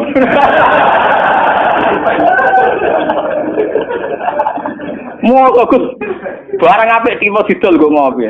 Sing duwe aku terserah kula. Oh ngenyawang tenan wong alim jis bakat ono semua. Payah tenan. Mulai dulu Abu Yazid Al-Bustami juga begitu. Mesti ada ulama yang di kampung-kampung. Sama tak ceritani ya, biar ulama syariat tidak terlalu ekstrim. Zaman Sayyidina Umar jadi khalifah. Khalifah resmi yang ditunjuk para sahabat. Dan saat itu belum banyak konflik. Ya, belum banyak apa. Itu Sayyidina Umar mendapat amanah dari Rasulullah sallallahu alaihi wasallam. Umar, saya punya umat. Dia adalah orang terbaik di zamannya. Ya, saya punya umat, dia adalah orang terbaik di zamannya. Namanya Uwais Al-Qarni. Kalau kamu ketemu dia, salamku untuknya. Dan kamu harus minta doa supaya husnul khotimah. Terus dari Umar, pakai Fabi. Pulau ngertosis pundi. Dekne udah penyakit baros. Fa'adhabahu wa ila maudi ad-dirham. Walhasil ning gone Katifil Aisar ada bekas penyakit baros tinggal sak napa? Sak koin nggih, cara sakniki napa? Sak koin. Ini kalau cerita. Dia punya ibu sendiri hidup di kampung Angon Wedhus. Walhasil Umar tiap ana tamu ya diblodori. Paham ya, anggar sing raine mirip-mirip ngono. Nah ora kutil sen maksudnya iku. Ora mau diadir. Mboten iki kalau cerita, ben sampean ngerti. Walhasil akhirnya suatu saat itu rombongan Uwais Al-Qarni dari Qurun Al-Qarni. Niku sowan Sayyidina Umar. Ketika ketemu sesuai sifat itu, Sayyidina Umar nangis gitu. Uwais Al-Qarni mboten purun. Walhasil akhirnya yang memerintahkan ini Rasulullah. Uwais Al-Qarni purun nangis mesti itu. Lalu sing antik apa? Sayyidina Umar tanya, "Ya Uwais, saya ingin waktu supaya kamu mau ketemu saya." "Ndak ya Umar, ini harus pertemuan terakhir. Ini harus pertemuan apa? Terakhir." Walhasil semenjak itu tidak ketemu lagi sama Umar. Artinya apa? Dan itu saya yakin, sama tidak usah anut kula, keduren anut makom kula. Dan resiko sama mesti rawani. Artinya begini, ketika orang dengan izzatil Islam, ini catat betul. Misalnya wong jadi kiai gede, kados kiai kula misalnya Kiai Memun, kados Hasyim Muzadi, kados Gus Dur, kayak kiai besar. Jangan-jangan nikmatnya jadi kiai besar oleh umat loh, oleh umat tidak oleh mereka ya, jangan salah paham. Oleh umat ditafsirkan wajar dong mereka senang jadi kiai, di mobil mewah, di duit akeh, pengaruhnya gede. Misalnya Habib Lutfi, orang-orang punya pengaruh, Ki Hamid Pasuruan umat. Artinya apa? Mereka, aku yakin mereka orang-orang soleh yang bisa nikmati keberhadiran Allah Subhanahu. Tapi umat tetap membaca mereka bagaimanapun ada fasilitas. Umar sebagai khalifah punya pengaruh, punya uang, punya otoritas. Bagaimana dengan fakta bahwa Islam juga mengajarkan orang hanya nyaman hanya satu, dengan Allah, dengan kebenaran. Tapi dengan percontohan orang-orang kayak Uwais Al-Qarni, maka Islam utuh. Ada penjaga syariat kayak Sayyidina Umar, Habib Lutfi, Kiai Memun, Ki Hamid Pasuruan. Orang-orang jadi sentral, cara teori sosial jadi mercusu. Tapi ada orang-orang yang menunjukkan bahwa dia bisa bahagia hanya dengan kebenaran. Paham ya? Akhirnya umat kan enak. Lho kados kula nu ngrasakno tenan. Kula nu nganti saiki rong tau jeneng imam masjid. Padahal imam-imam itu sungkan. Kula nggih mboten nate pidato. Kula nggih iso ya sing pasar be anak kula dhewean mboten ngajak pengawal. Saya tunjukkan kepada umat bahwa ajaran Islam yang sebenar yang bisa membahagiakan adalah senang pengenan titik. Dan kewajiban dasar dalam Islam wong kon rumah anak. Soal pengaruh saya ngomong ini jujur loh. Saya punya pengaruh kalau ngaji saya banyak. Tapi saya tahu betul yang kewajiban pada saya, yang hakiki hanyalah saya pada anak saya. Awaladin soleh. Kau nona kasus bakas santri. Rabbi habli miladun kadzurriatan thayyibah ora ono tulaban. Ora ono ning Quran hadis bakas santri. Ketok tangan pun ono. Paham ya? Artinya apa? Kalau santri-santri punya cita-cita kayak kiainya, mati dungo, itu kan terbayang kiai yang mulia, kiai yang dapat suanan banyak, kiai yang dijujuki wong akeh. Itu bahaya sekali, kok nak mulai rada di ngono mutung. Perempal-perempul. Aku ngalim lah ora ana kiai, ora dadi kiai. Loh, untuk jadi kiai itu kan gampang. Orang nikmati sholat, nikmati ibadah, nikmati kebenaran, wis hakikate kiai, paham ya? Malah dene gento, nak nyaratno enak ngenteni mul. Kula nganti sakniki, bayangno sakniki, umpama sampean saiki kuwabe lho ora seneng kula. Kula nek ndak ada masalah. Kula kok krungu kabar sakniki sing seneng jenengane bubar kabeh. Sami sekolah zarah kula mboten susah. Hakon lho. Hakon wah mboten susah. Karena saya harus melatih diri bahwa kebenaran Islam. Uwais Al-Qarni mau tukang angon wedhus ke rumah ibu. Agar esuk dagangan ning pasar nak badi di rumah ibu. Tapi dengan begini dia walinya setingkat Sayyidina Umar. Karena apa? Itu tadi menjadi percontohan bahwa untuk menjadi hamba yang baik tidak perlu semegah Umar, tidak harus semahal Umar. Sama tidak usah niru ya, masalah itu Isra Mulya loh, artinya ya sudah. Tidak usah niru, ini hanya pelajaran saja. Tapi nak kula tak tiru tenang, artinya tak tiru, biar saya hidup saya itu murah. Lu tanyakan istri saya, pulau sering kau bojo kula, dek aku nak mati, langsung pendem, langsung ngenteni iki gede, pakai kuburan jero terus pendem. Yo ora usah ngundang wong, yo ora usah disolati, nek anakku ning omahe kon nyolati, nek ora yo wis. Pokoke ora usah repot. Lah nek sing tepat tepung kathah, ini jelas sudah urusan dengan saya. Yang penting aku kepengen anakku nyolati. Dengan demikian kita biasa jadi kiai yang muda. Aku mudah bahagia karena punya anak, seneng anak sudah. Coba kalau saya menargetkan bahagia ngenteni umat yang banyak, ngenteni loyale ra genti ning kiai liya, partene ora genti partai tokoh liya. Loro ati, paham ya? Wes loro ati ra bener cara penge. Begitu juga era Abu Yazid Al-Bustami, dia juga punya teman wali sing tukang ngancani preman-preman. Nanti kalau critakno jenengan. Jadi Abu Yazid Al-Bustami saking ainul yakin nek mlebu swarga takok pangeran Gusti, kalau saya di surga temannya siapa? Jadi ora takok mlebu ta ora, tapi kalau saya di surga itu temannya siapa? Kalau dia yakin kelasnya itu tidak ada yang bandingi. Jadi dia duwe kelas sing ora ono sing banding. Sampai pangeran walhasil dijawab si A misalnya. Ya Rugen misalnya. Rugen iku atokan cekak gawe piring Jepang wis ora tau ketunan. Dia preman sithik-sithik nyeraine sik preman terus walhasil terus barang dipethuki pas ning warung wong minum-minuman. Ya dene mboten minum, nggih ngombe banyu biasa, banyu putih. Kancane udah minum kabeh. Akhirnya Abu Yazid balik kanan. Jangan-jangan ngipi saya salah. Mosok koncoku ning swarga kok wong ngono iku. Pas sampai balik kanan diceluk, "Ya Abu Yazid, ya betul, saya teman kamu di surga."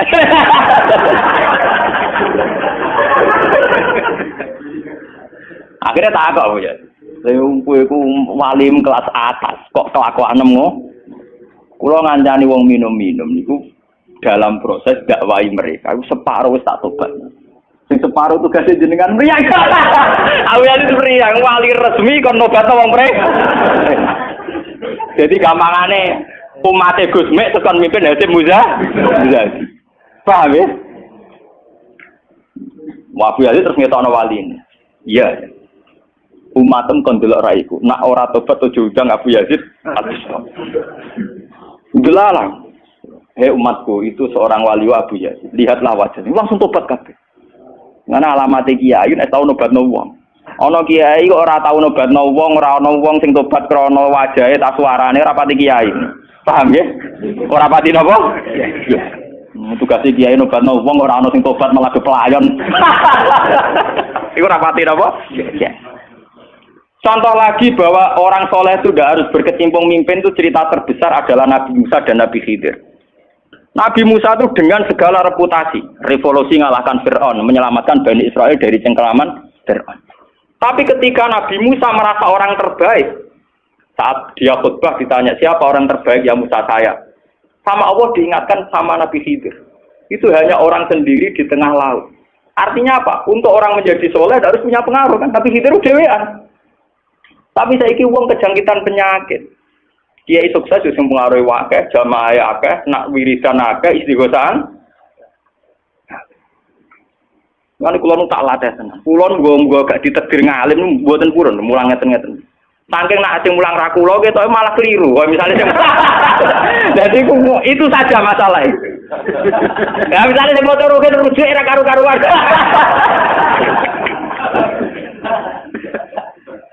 Tapi saya tetap menjaga energi ala Uwais Al-Qarni hingga detik ini saya jaga.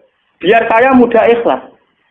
Islam itu gampang. Dengan kita tidak mentargetkan pengaruh, maka mudah syukur. Kalau ngerasakno tenan. Wong kula anggere teng mriki nggih ubal ngebis, digoseki wong kaya wong awam kadang dipisoi tiyang. Cara-carane kowe enak tenan. Artine nggih nyaman tenan. Kadang dipisoi wong, kadang macam-macam cara-carane. Nah, kula teng pasar biasa dipisoi wong nggih biasa. Dia kadang ngerti, sesuai ngerti, nak ibu putrane bapak. Uangnya jadi sepuluh, kalau biasa. Nong kalau buatan biasa, buatan apa-apa. Nong biasa. Nong kalau nanti saran termasuk kiai. Nanti ngebis mau dipukuli tiang, mergong rosol luwih kiai di bangku. Anak kulo nang bodoh saran ngalim ngeten-ngeten. Padahal kulo guru deh. Wah mati wah. Wah. Saking awam kulo. Maksudnya karena saya dipil ngajak anak kulo ya nggo dadan sitok ngono. Guyon mbek anak kulo wis wong awam cekek.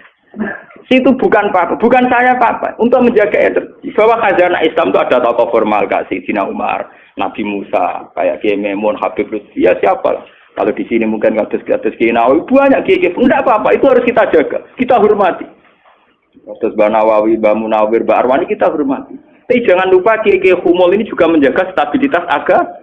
Dan itu di Wali Songo dicontohkan anane Sunan Muryo. Sunan Muryo itu satu-satunya sunan yang mau kumpul uang, milih kuburan ya dhuwur gunung angel ra karuan.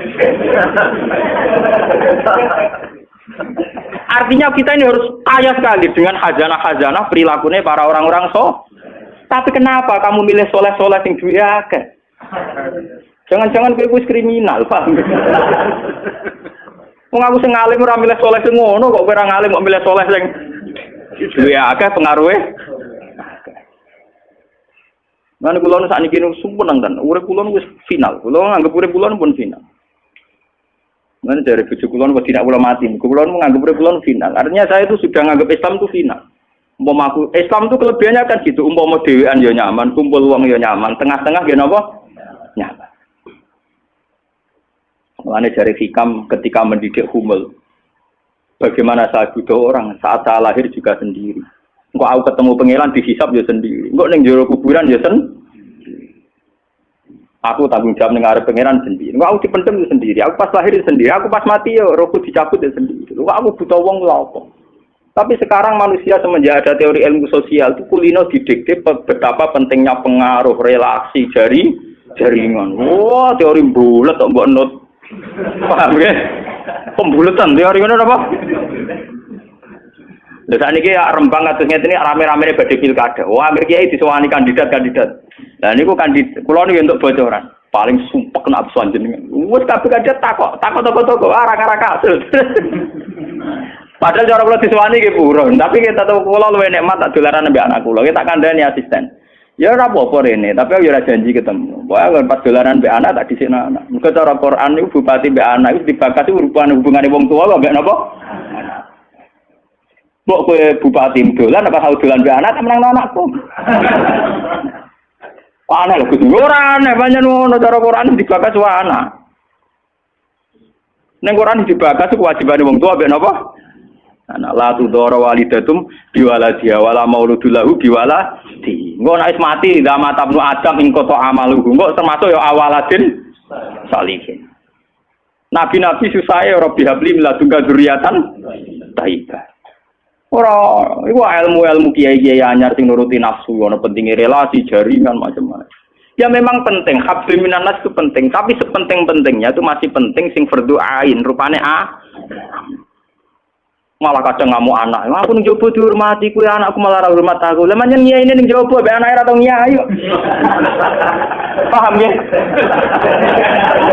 Ambek tamu ramah anak disentak. Dolen. Paham napa to? Dolen. Mesti ae anake ra pati taat.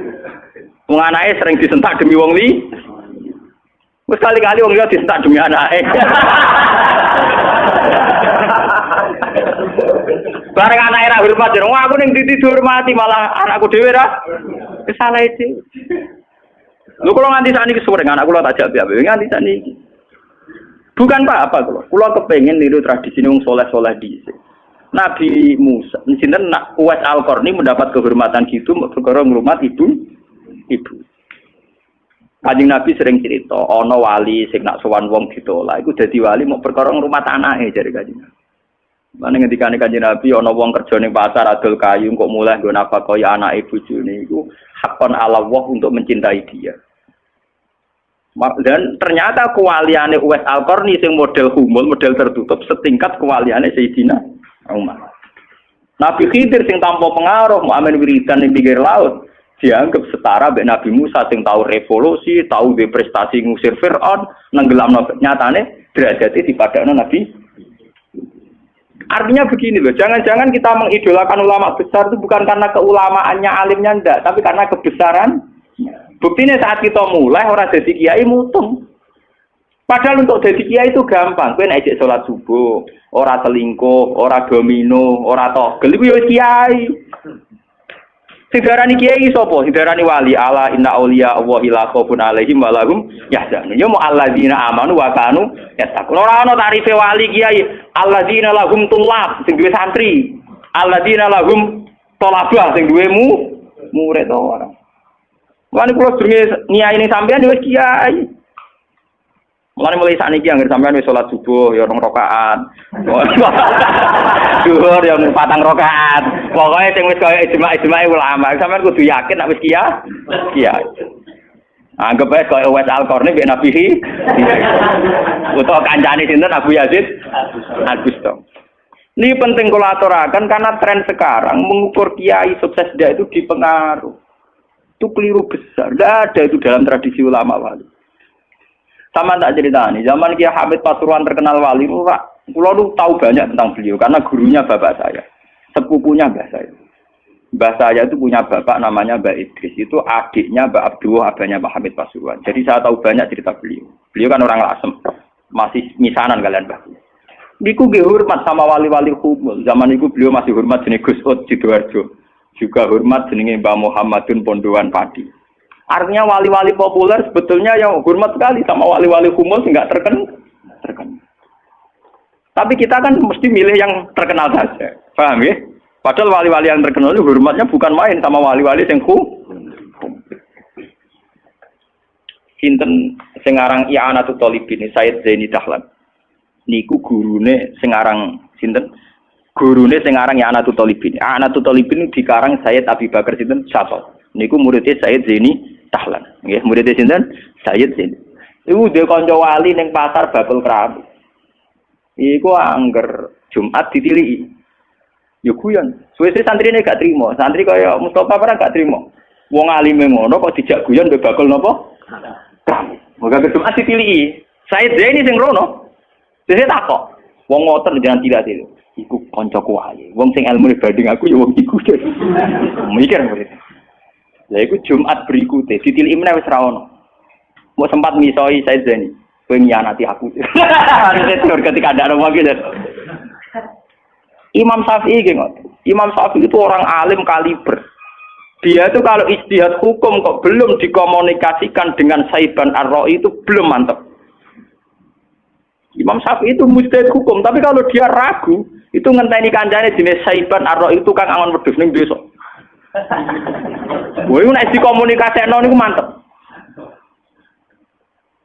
Dan itu mungkin setiap zaman mesti mungkin. Lah kula nu ngalami. Kula kan sering teng pasar. Ana mobil mau mandek. Ya hormati kula nggih biasa pakai sukum. Lah cara wong sira ro nek kula numpak dokar, cara ora ro kan wong numpak dokar dihormati wong numpak mobil. Tapi perasaan numpak mobil kan tetep ngakoni kula wong alim. Kula nu nate badhe teng Pertelon iki kisah nyata. Nggih teng Pertelon badhe bebal ngenteni mobil. Ya ana sing roh nak kula Gus, ana sing ora roh walhasil. Wonten mobil kiai gede mandek wonten kula. Mboten sareng kula, Gus. Ya wong jangkat. Itu mungkin dan itu menjaga peradaban sehingga yang besar tidak angkuh mergo ana kiai-kiai sing humul. Cuma kula niku humule rapati sukses. Mari sing muncul-muncul niku mari ra jelas sing bareng. Itu bagus itu untuk menjaga energi syukur biar orang itu syukur jadi kiai tidak gantung pengaruhnya banyak, nggak gantung punya santri banyak. Tapi nyaman jadi kiai karena ngugemi kebenaran, meyakini apa? Kebenaran. Dan ini penting kalau aturaken. Lalu kulo nganti saat ini kepengen ngoten. Cuma arah sukses. Artinya kayak kulo nanti tetir tetep murid. Jadi pengaruh dulu mas kulo bek tamu ya rapati hormat. Kulo bek wong ya rada angel petuane. Tapi untuk takdir kayak kata kulo untuk takdir. Sebenarnya itu tidak pilihan saya. Artinya tidak pilihan. Tapi ini perlu kulo aturaken biar khazanah Islam sing teng NTT teng Ambon itu masih. Kulo nanti diceritani Kiai Memun. Zaman Khalifah Harun Ar-Rasyid. Niku setiap begundal dibuat teng fak-fak, teng Irian apa? Jaya. Sama seperti Inggris, orang-orang nakal dibuat teng Australia. Niku nak dirunut gak ada misi dakwahnya. Ternyata dari Irian itu turunan Arab tuh banyak. Sehingga ada Islam teng Irian nanti dok Timur Leste, yang dulu masih Timur. Malahnya PM Timur dia namanya Martin apa? Al-Qadiri ini turunan apa? Arab. Wong Timur Leste kok tahu di WPM turunan Arab. Ini berko zaman sinten Harun Ar-Rasyid. Niku begudal-begudal dibuat teng fak-fak, napa? Teng. Niku anak turune termasuk tokoh-tokoh sing teng putih, teng Timur Leste, teng putih. Niku wonten sejarah. Artinya apa? Apapun humulnya perjalanan umat Islam tetap barokah bagi yang lain. Tapi kenapa kita harus cari yang terkenal? Kiai-kiai humul barokah. Tapi aja kelainan terus kuper loh, guys. Terus percaya ngipi jimat lah. Mari saiki ku anggere humul identik perkara jimat sampai napa? Kere. Humul perkara ning gunung budak ngenteni apa? Nah, iku sing repot ora kumul klenek jeneng. Nak kumul nek mati Allah ora kok nek mati ngenteni keris ceblok, paham nggih? Kumul kok perkara ngenteni napa? Keris. Lah niku artinya begini nggih, kula matur kula bulan baleni. Zaman Ki Hamid Pasuruan niku wonten jenenge Gus Ud Sidoarjo. Zaman Ki Bisri terkenal ngalim. Niku sering diskusi hukum ambek jenenge nak boten lepat niku subhanallah. Mbok kiai tangga Ki Mabrur. Ngalim-ngalim wong Rembang kota namine sinten? Ki Mabrur. Zaman Mbah Zubair terkenal, Mbah Zubair Abeba. Niku nggih sering diskusi kalian Mbah Kula. Di Mbah Kula nggih muridé Mbah Mahfud Atur-Musi. Bahkan dulu ketika naskah Mbah Mahfud Atur-Musi hilang itu dulu dicari di Lasem. Di kiai yang saat itu belum terkenal karena masih Gus. Ini ku jenis Mbah Mansur. Niku murid Mbah Mansur bin Khalil. Lah Mbah Khalil itu santri sing katibnya Mbah Mahfud napa Atur-Musi. Jadi banyak sejarah-sejarah di mana kiai-kiai top harus berburu sama kiai-kiai humul, kiai-kiai napa? Kiai-kiai humul. Nah saat ini sing dadi repot kan sing kiai top nyepelekno kiai humul, sing humul perkara keris mbek akeh. Lha iku padha masalah ini. Padahal andekan seperti cerita-cerita dulu Imam Syafi'i cari Saiban Ar-Ra'i, Sayyidina Umar cari Uwais Al-Qarn. Itu akan stabil Islam. Artinya stabil begini loh. Orang merasa Islam itu nyaman bukan karena derajat-derajat duniawi. Selama ini kita akan begitu. Wajar kiai wayem. Umatnya di mobil, di duit. Artinya umat itu belum bisa menafsirkan nak kiai ayem karena tingkat kecintaannya pada kebenaran itu termasuk pula. Paham ya? Tapi dengan ada kiai yang tidak terkenal, dirapati di duit, kok tetap nyaman, berarti kan bukti tingkat kenyamanannya dia faktor kebenaran. Dan dua kubu ini harus ada terus, paham ya? Untuk menjaga kestabilan Islam. Dan dalam semua sejarah itu ada, kulo punya datanya. Lho Abu Hanifah terkenal lu nembe gara-gara murid-muridnya. Abu Hanifah terkenal rumah samu koyo Imam Syafi'i boten. Dekne iku tukang kain ning pasar. Ku bedino ya dol kain. Adekne wong alim, angger wong rono jebule ra pe tuku kain, perkara takok hukum. Angger wong debat ra perkara nyang-nyangan, bantah-bantahan ambek sing takok. Terus saya terkenal wong alim diadol kain. Akhirnya populer. Dadi dekne iku terkenal keulamaan iku kok toko kain. Akhirnya diabadekno saiki asline bakul kain ngoten mawon. Ya ana ulama terkenal liwat jalur toko napa? Sesuk tokone bangkrut mergo krungu-krungu takok hukum. Niku sinten? Abu Hanifah. Saniki mboten rapati ngalim ngetokno kiyaine. Kula niku bertahun-tahun di kanca sing ora kula ngalim nggih kathah. Saniki yo getun mergo anak kula wong ngalim. Lah kaya kula wis repot kadung ngono anu repot. Muga-muga kaya roken humul. Mun kula terusaken nggih. Dadi wau nggih dadi fatwa ulama yang tidak ijma itu tidak harus diikuti. Wal ulama fil haqiqah umar fa ula ulul amri. Assalamualaikum warahmatullahi wabarakatuh.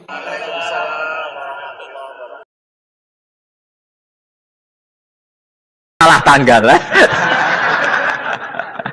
Ayo gumun be wong. Gak tau mikir ono to kan. Iya, soalnya aku lah ya yakin itu Qadar tanggal 21. Karena suara mayoritas suara Tuhan. Kula ya melok goblok Kang. Kula nek anggar malam 21 ya wiridanku tak tambah. Meskipun aku ya rada eskal tapi Gusti niku suarane tiyang kathah nggih derek mawon. Oh, inna anzalnahu fi lailatul qadar. Quran itu tak turunkan pada malam.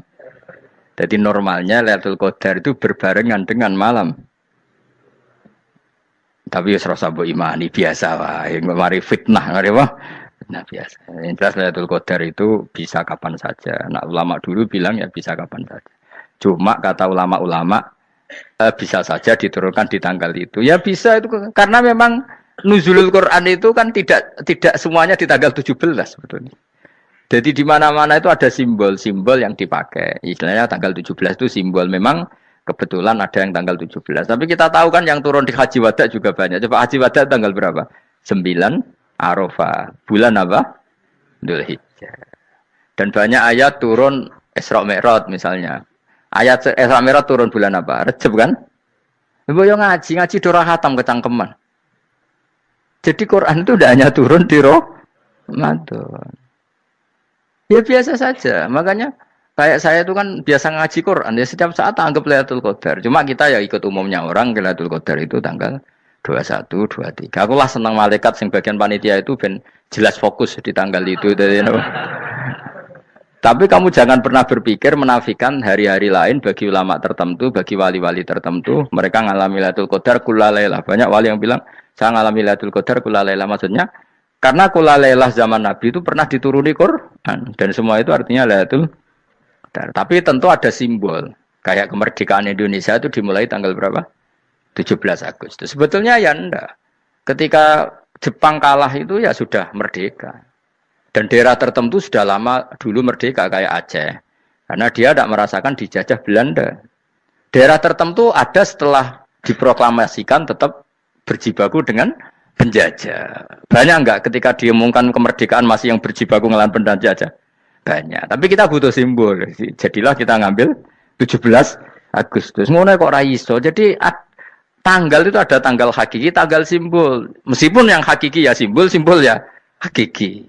Dong ya. Alhamdulillah. Ayo kok do pinter aku yo. Maksudnya ben kulino mikir, ben urip itu gak glonyar-glonyor ora jelas. Wah, halus pokoke goblokku barokah nang ngedel kula.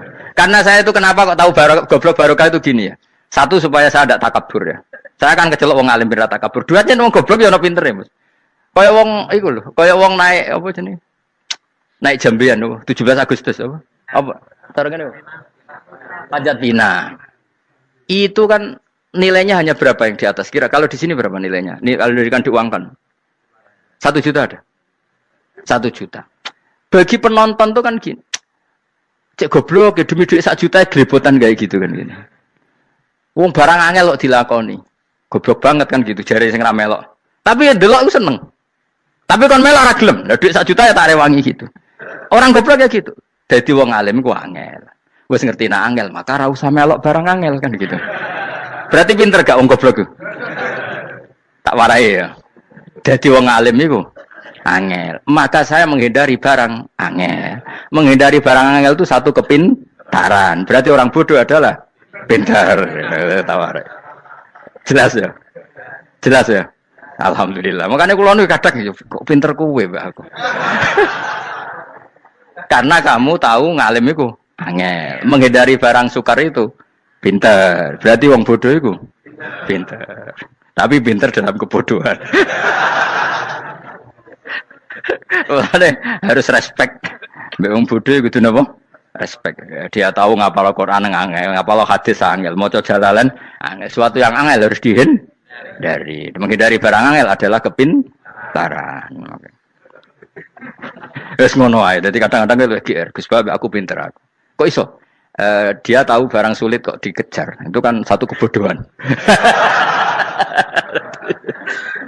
Wes uni-unimu ngono dadi. Ben kowe syukur dadi bodoh yang syukur karena ternyata punya sisi kepintaran juga. Dalam kebodohan kita ada sisi apa? Kepintaran. Mohon kula terusno. Allah itu siapa? Alladzi ahallana darul muqamati min fadlih. Allah dirupani dat ahalla kang manggono sapa ladina ing kita darul muqamati ing omah kang dadi hunian. Aili qamati rumah sing dadi hunian min fadli krana mu anugrahe Allah. Nggih kula nyontokno bolak-balik nggih. Semua ini kita di surga nanti berstatus lamanya-lama itu semua karena fadlnya Allah. Karena amal kita tidak cukup. Makanya Rasulullah pernah ditanya, ya Rasulullah betul orang surga masuk surga karena amalnya tidak, karena fadlnya Allah. Saya berkali-kali cerita dalam kitab-kitab tasawuf diterangkan ada seseorang yang enggak pernah maksiat, hidupnya taat. Kemudian ditanya sama Allah, kamu masuk surga karena apa? Saya karena enggak pernah maksiat, taat terus. Kata Allah, ya sudah kamu di sini aja 80 tahun. Ya kamu enggak apa-apa di surga sini berapa 80 tahun. Si Abid tadi, ahli ibadah tadi protes. Katanya surga itu selamanya lama. Iya, kata kamu kan karena amal kamu. Amal kamu di dunia kan hanya 80 tahun. Umur kamu kan hanya 80 tahun. Ya berarti surga kamu 80 tahun dong. Karena kamu menganggap surga karena amal kamu. Fair kan? Amal 80 tahun surganya. Tapi kata jenengan surga itu selamanya lama. Sing selamanya lama itu fadolku itu gak ada habisnya. Kalau amal kamu ada habisnya. Terus kata orang tadi, ngimpun Gusti kula mbus kula fadole jalan. Gak aku kecewa aja. Jadi orang itu harus pakai logika. Makanya agama ini ojo nuruti cerdas yang nggak punya sanad. Lalu gunanya amal apa? Kalau kita masuk surga mergo fadhole pangeran, bocah kok geblek gendeng campur gak di sanad. Kita ini punya sanad dari guru-guru kita. Kalau semua surga Allah mensifati itu min fadli, ada unsur fadlnya Allah meskipun kita ngamal. Karena tadi kalau karena amal kita hanya sak soleh-solehmu 80 tahun. Iku enak soleh terus. ABG puber pacaran tua dadi mubalek ya ta ora? Ayo ngaku ae. Tuane delok duang dutan gede-gede sunah Rasul. Coba kewapir suwi bareng Islam anyaran sudah dadi mubalek banyak. Artinya enggak 80 tahun total kita jadi orang apa? Soleh. Mustafa teteng soleh ya lagi gayane saiki khusuk. Bisa numpak trail gaul. Untung rengono Harley dhisik. Nah, kalau karena amal kita berarti kita di surga hanya 80 tahun. Terus kata Allah, tapi kata jenengan surga selamanya lama. Yang selamanya lama itu fadl saya. Anugerah saya itu tanpa batas.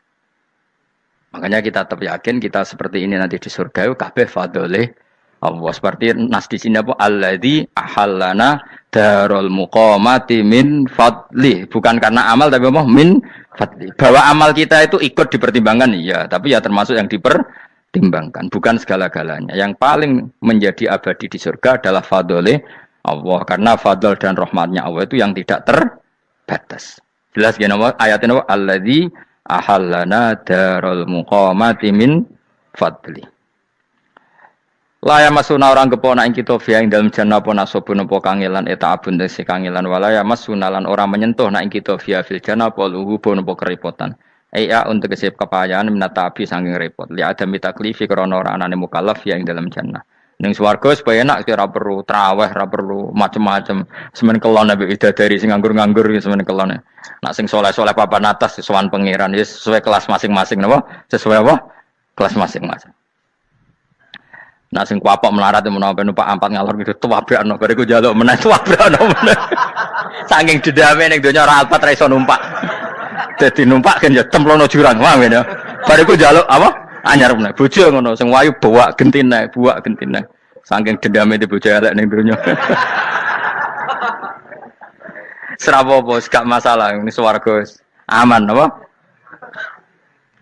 Wa dzikrusani uta nyebut sing kedua atabi'i kang anut lil awali maring sing awal kudu tasri karo nyeplosno binafsi lan nafekno lugu. Maksudnya nasab manane repot, lugu yo manane repot kok diatafno berarti bener-bener ning akhirat itu ya ora ono repot, ora ono kangelan.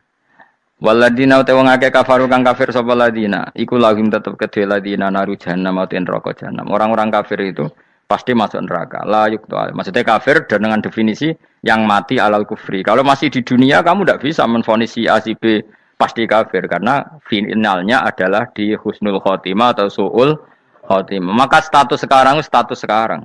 Kita dikatakan mukmin ya sekarang, yang sedang kafir ya sedang kafir. Bisa saja yang sedang fasik nanti mati soleh, yang sedang soleh nanti mati fasik. Makanya kita enggak berhenti doa apa ya muqallibal qulub tsabbit qalbi ala dinik, karena kita tidak pernah tahu.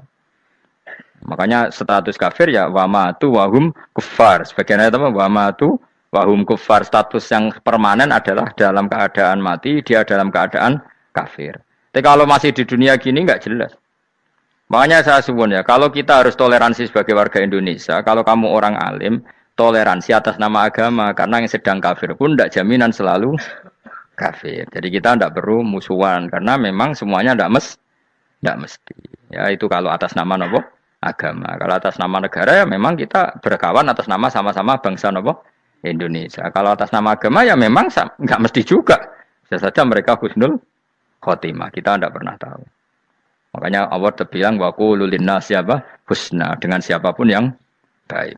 Lah soal nak diperangi kita perang ra kudu wong kafir. Lah ape dibaca wong Islam ya males. Lah ke meneng ae disembelih. Wah. Ya soal itu kan bab sial, bab mempertahankan apa diri. Itu udah harus dengan orang apa? Kafir. Misalnya ada penjahat mau membunuh istri kamu tentu dibolehkan Islam melawan. Paham ya? Makanya di kitab-kitab fikih diterangkan ada bab di mana harbi itu kafir yang melawan kita itu boleh kita lawan. Tapi kata sarah-sarah itu tidak harus kafir. Dalam konteks apa? Kita mau digarong orang atau istri kamu mau diperkosa orang, ya kamu wajib melakukan perlawanan. Jadi tidak adifa anil dzali apa adifa anin nafsi. Makanya Nabi mengatakan mangkutila duna mali bahwa syahid. Jadi itu kan disiplin fikih. Makanya ngaji ya. Makanya taatu soleh juga gitu. Orang soleh yang sedang soleh nggak boleh kumo luhur, bisa saja suul khotimah. Kita punya cerita banyak. Misalnya Khalid bin Walid, Wahsi itu kayak apa Nabi bencinya sama Wahsi karena pembunuh Sayyid Hamzah. Tapi dia mati husnul khotimah. Sa'labah yang punya gelar merpatinya masjid karena selalu itikaf malah suul khotimah. Kita tidak pernah tahu. Dan tidak pernah tahu itu bagus. Karena menjadi mawas diri, menjadi tawadhu. Tawadhu itu ekspresinya macam-macam. Boleh ada ya ulama yang, ini cerita aja ya, ada ulama yang mau dicucup. Alasannya didik santri atau masyarakat biar hormat sama orang alim. Itu ya benar. Ada ulama yang nggak kerso dicucup. Alasannya saya sendiri untuk melawan ujub saya, keangkuhan saya, kesombongan saya. Ini namanya istihad. Boleh, bebas orang boleh. Kenapa? Istihad. Abdul bin Mas'ud itu nggak senang punya santri nderekno dia. Karena kata beliau, dilatan ditabe wa fitnatan lil mabuk. Yang nderekno itu hina, dia khawatir kumo luhur apa? Kiai kalau kelamaan di nderekno itu kan kumo luhur. Kadang nggawa rokok era gelem, ono sing gawakno. Bahkan nyumet era gelem ono sing nyumet. Padahal kok film geng Cina ae ngono. Geng Cina kan bodoh kan. Kadang gini bangga, kok geng Cina kok apa? Tapi banyak juga ulama yang mau. Biar gue iling-ilingan di D. Enggak apa-apa, semua itu istihad. Kenapa semua itu enggak apa-apa kita. Makanya saya itu ya kadang salaman, kadang enggak. Karena istihad kita banyak. Uwais Al-Qarni itu enggak mau salaman. Bukan karena dia menolak salaman. Dia takut kalau ada tradisi begitu, orang dicucup-cucup terus sombong. Itu juga bahaya bagi yang dicucup. Tapi ya salaman tetap sunat. Kita tetap yakin salaman itu sunat. Karena mendidik anak atau masyarakat hormat sama orang alim. Tapi kalau itu terlalu masif, nanti orang yang abal-abal menjadi keangkuhan. Delok wong sakmenake nyucup aku kabeh. Keren gak? Keren apa nih? Soalnya jenengan ditakdir pun rokok aneh-aneh. Enggak ada yang keren di dunia. Yang keren adalah, makanya Salman Al-Farisi ketika dia sukses menaklukkan Persia, itu mau syukuran. Kata Salman Al-Farisi, enggak Jong. Kalau saya nanti masuk surga, saya mau syukuran, tak undang sampean. Saya juga punya rencana syukuran di surga. Nanti tak undang sampean. Dan enak kan enggak usah biaya undang, pesta besar-besaran. Enak seneng dugem-dugem ning kono ora ono maksiat. Sekono go babonmu, widadarimu go. Piro kan widadari piro? 70. Piro, Mas? Oke rencana piro, Mas? Piro? Rukun 70, Mas. Nanti tak undang. Saya punya rencana, pokoknya sekali masuk surga bersyukuran besar-besar. Kayak tak undang ra ono berarti ning neraka.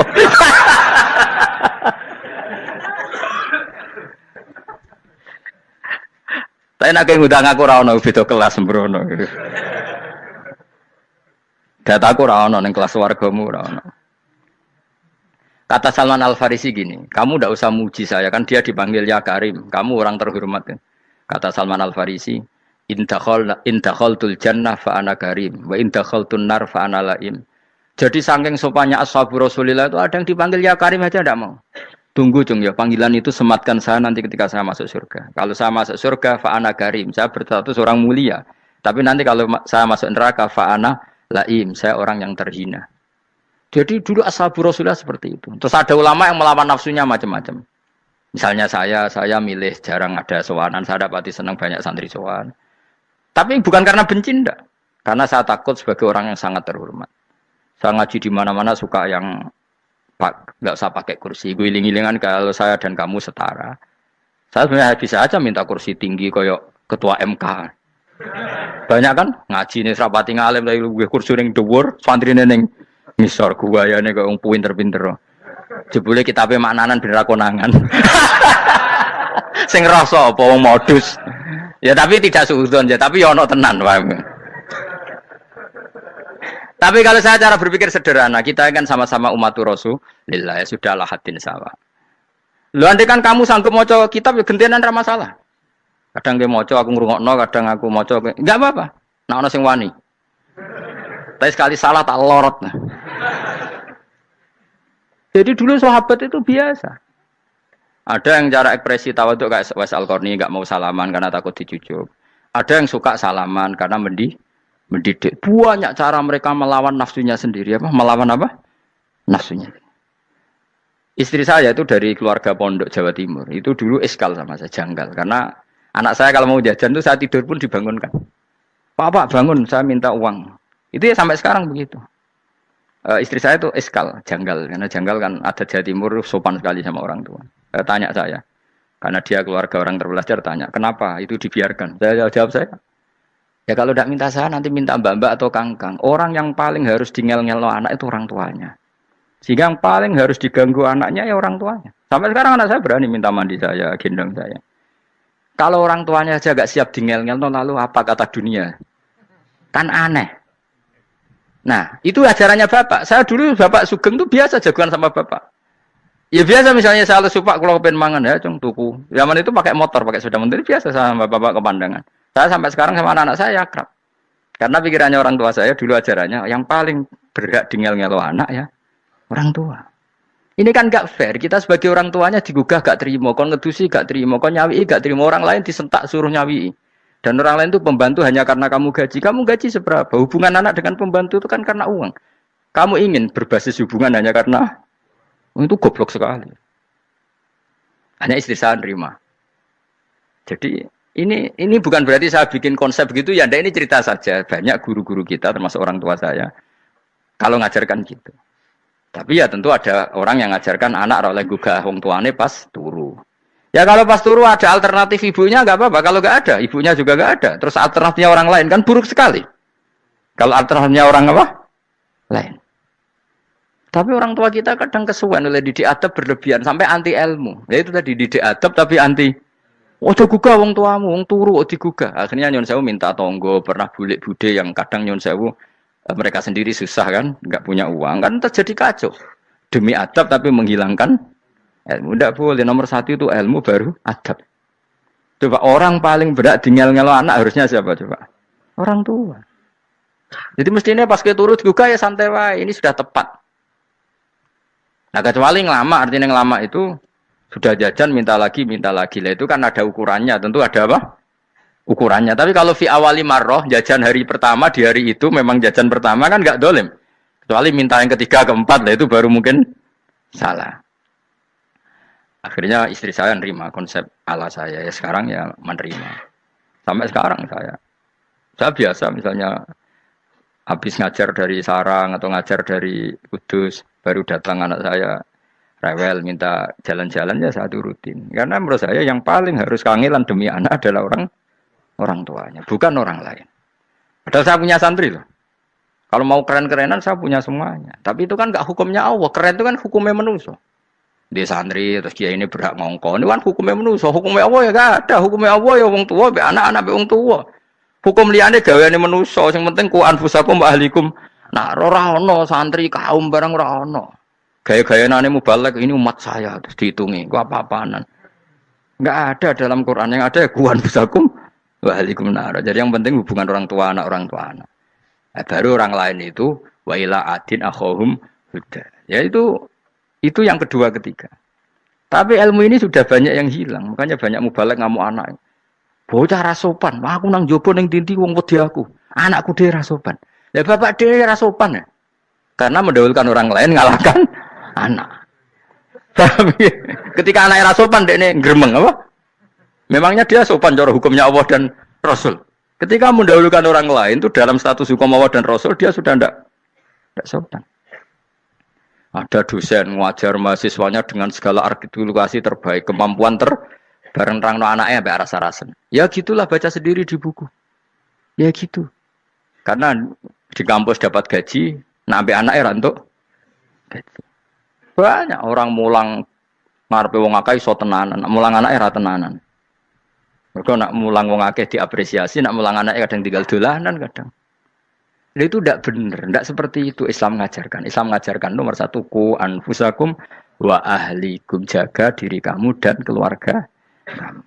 Makanya Rasulullah itu ngajari sholat Hasan Husain diajarin sendiri cucunya, diajak ke masjid diajarin. Meskipun jadi beri hak-haknya sebagai seorang anak, numpakin Nabi ya dibiarkan, tapi diajari kebaikan diajarin sendiri. Sampai Said Hasan umur 8 tahun sudah menjadi rawi hadis karena memang diajari sendiri oleh siapa Rasulullah. Kayak apa?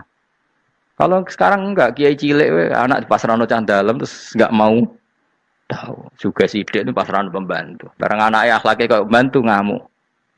Memangnya yang bikin itu siapa? Yang memulai siapa? Nah, hukum-hukum begini itu harus kita mulai tegakkan. Ya kayak dipanggil ya Karim. Kita termuliakan tuh sampai berapa? Banyak kan dulu orang mobil aja dibukakan, dia boleh kecekel KPK. Pas mulia, masya Allah, buka mobil ya tahu. Ngerti-ngerti cekel KPK. Kayak sama. Neng dunia disusul-susul sebelum rokok kan rugi bener. Makanya saya ngikuti madzhab Salman Al Farisi. Saya sudah niat syukuran besar-besaran tak jamin, tak undang teman. Tapi daripada saman konangan nggak di situ mendingan ndak ya. Karena kalau ada undangan nanti kelihatan siapa yang di dalam dan siapa yang di luar. Nggak usah yo, nggak usah. Nanti takutnya nggak ada di situ malah mari ngenes pula. Kecuali nggak ada di situ, malaikat itu nggak ada Gus di kelas jenengan, tapi mungkin di bawah ada. Alhamdulillah kalau gitu mau beda napa? Kelas. Tapi nak sing sitok ning swarga sitok neraka innalillahi wa inna ilaihi raji'un. Tapi semoga malaikatnya hanya jawab gitu. Nggak ada Gus, kalau di kelas ini nggak ada. Mungkin di bawahnya ada. Tapi nanti pengurusnya nggak mau, pengurus swarga itu. Nggak bisa ini. Kalau beda kelas harus pakai visa. Karena lintas apa? Negara. Ya jelas ya, jadi kata Salman Al Farisi gimana? Jangan panggil saya ya Karim sekarang. Kalau nanti saya masuk surga, fa'ana Karim. Wa in dakhaltun nar fa'ana Laim. Laim itu terhina. Nah kalau semua orang berpikir begitu kan semuanya tawaduk, semuanya tidak kumoluhur. Ya karena ya dunia ini nggak pernah jelas. Makanya Nabi yang Nabi saja berdoa apa ya muqallibal qulub, tsabbit qalbi ala dinik. Dat yang membolak-balikkan hati. Karena kayak apa kita mencintai Indonesia? Mencintai masyarakat Indonesia. Tapi kayak apa kalau kamu sudah datang ke Singapura, rawang Singapura dinamis terus gerutu. Orang Indonesia itu pemalas, tidak kayak orang Singapura, dinamis maju. Tapi kan urip di Singapura gak gelem. Tapi di Indonesia men gerutu, orang Indonesia tidak kayak orang Singapura. Cara aku nak ngomong ngono gak usah urip di Indonesia, kalau urip di Budi. Singapura. Islam Indonesia gak mutu kayak di Timur Tengah, cobaan semua gini-gini. Enggak ana wong goblok ra iso ngaji joban ya dekne ra trimo goblok joban. Angel ngadepi wong lu angel. Lah terus kon piye? Sing biasa wae koyo kula jenengan wis biasa. Suwe ngaji-ngaji, wae turu-turu, suwe mangan-mangan wis biasa wae. Dinuna dinul ajais. Agama kita, agamanya orang lugu.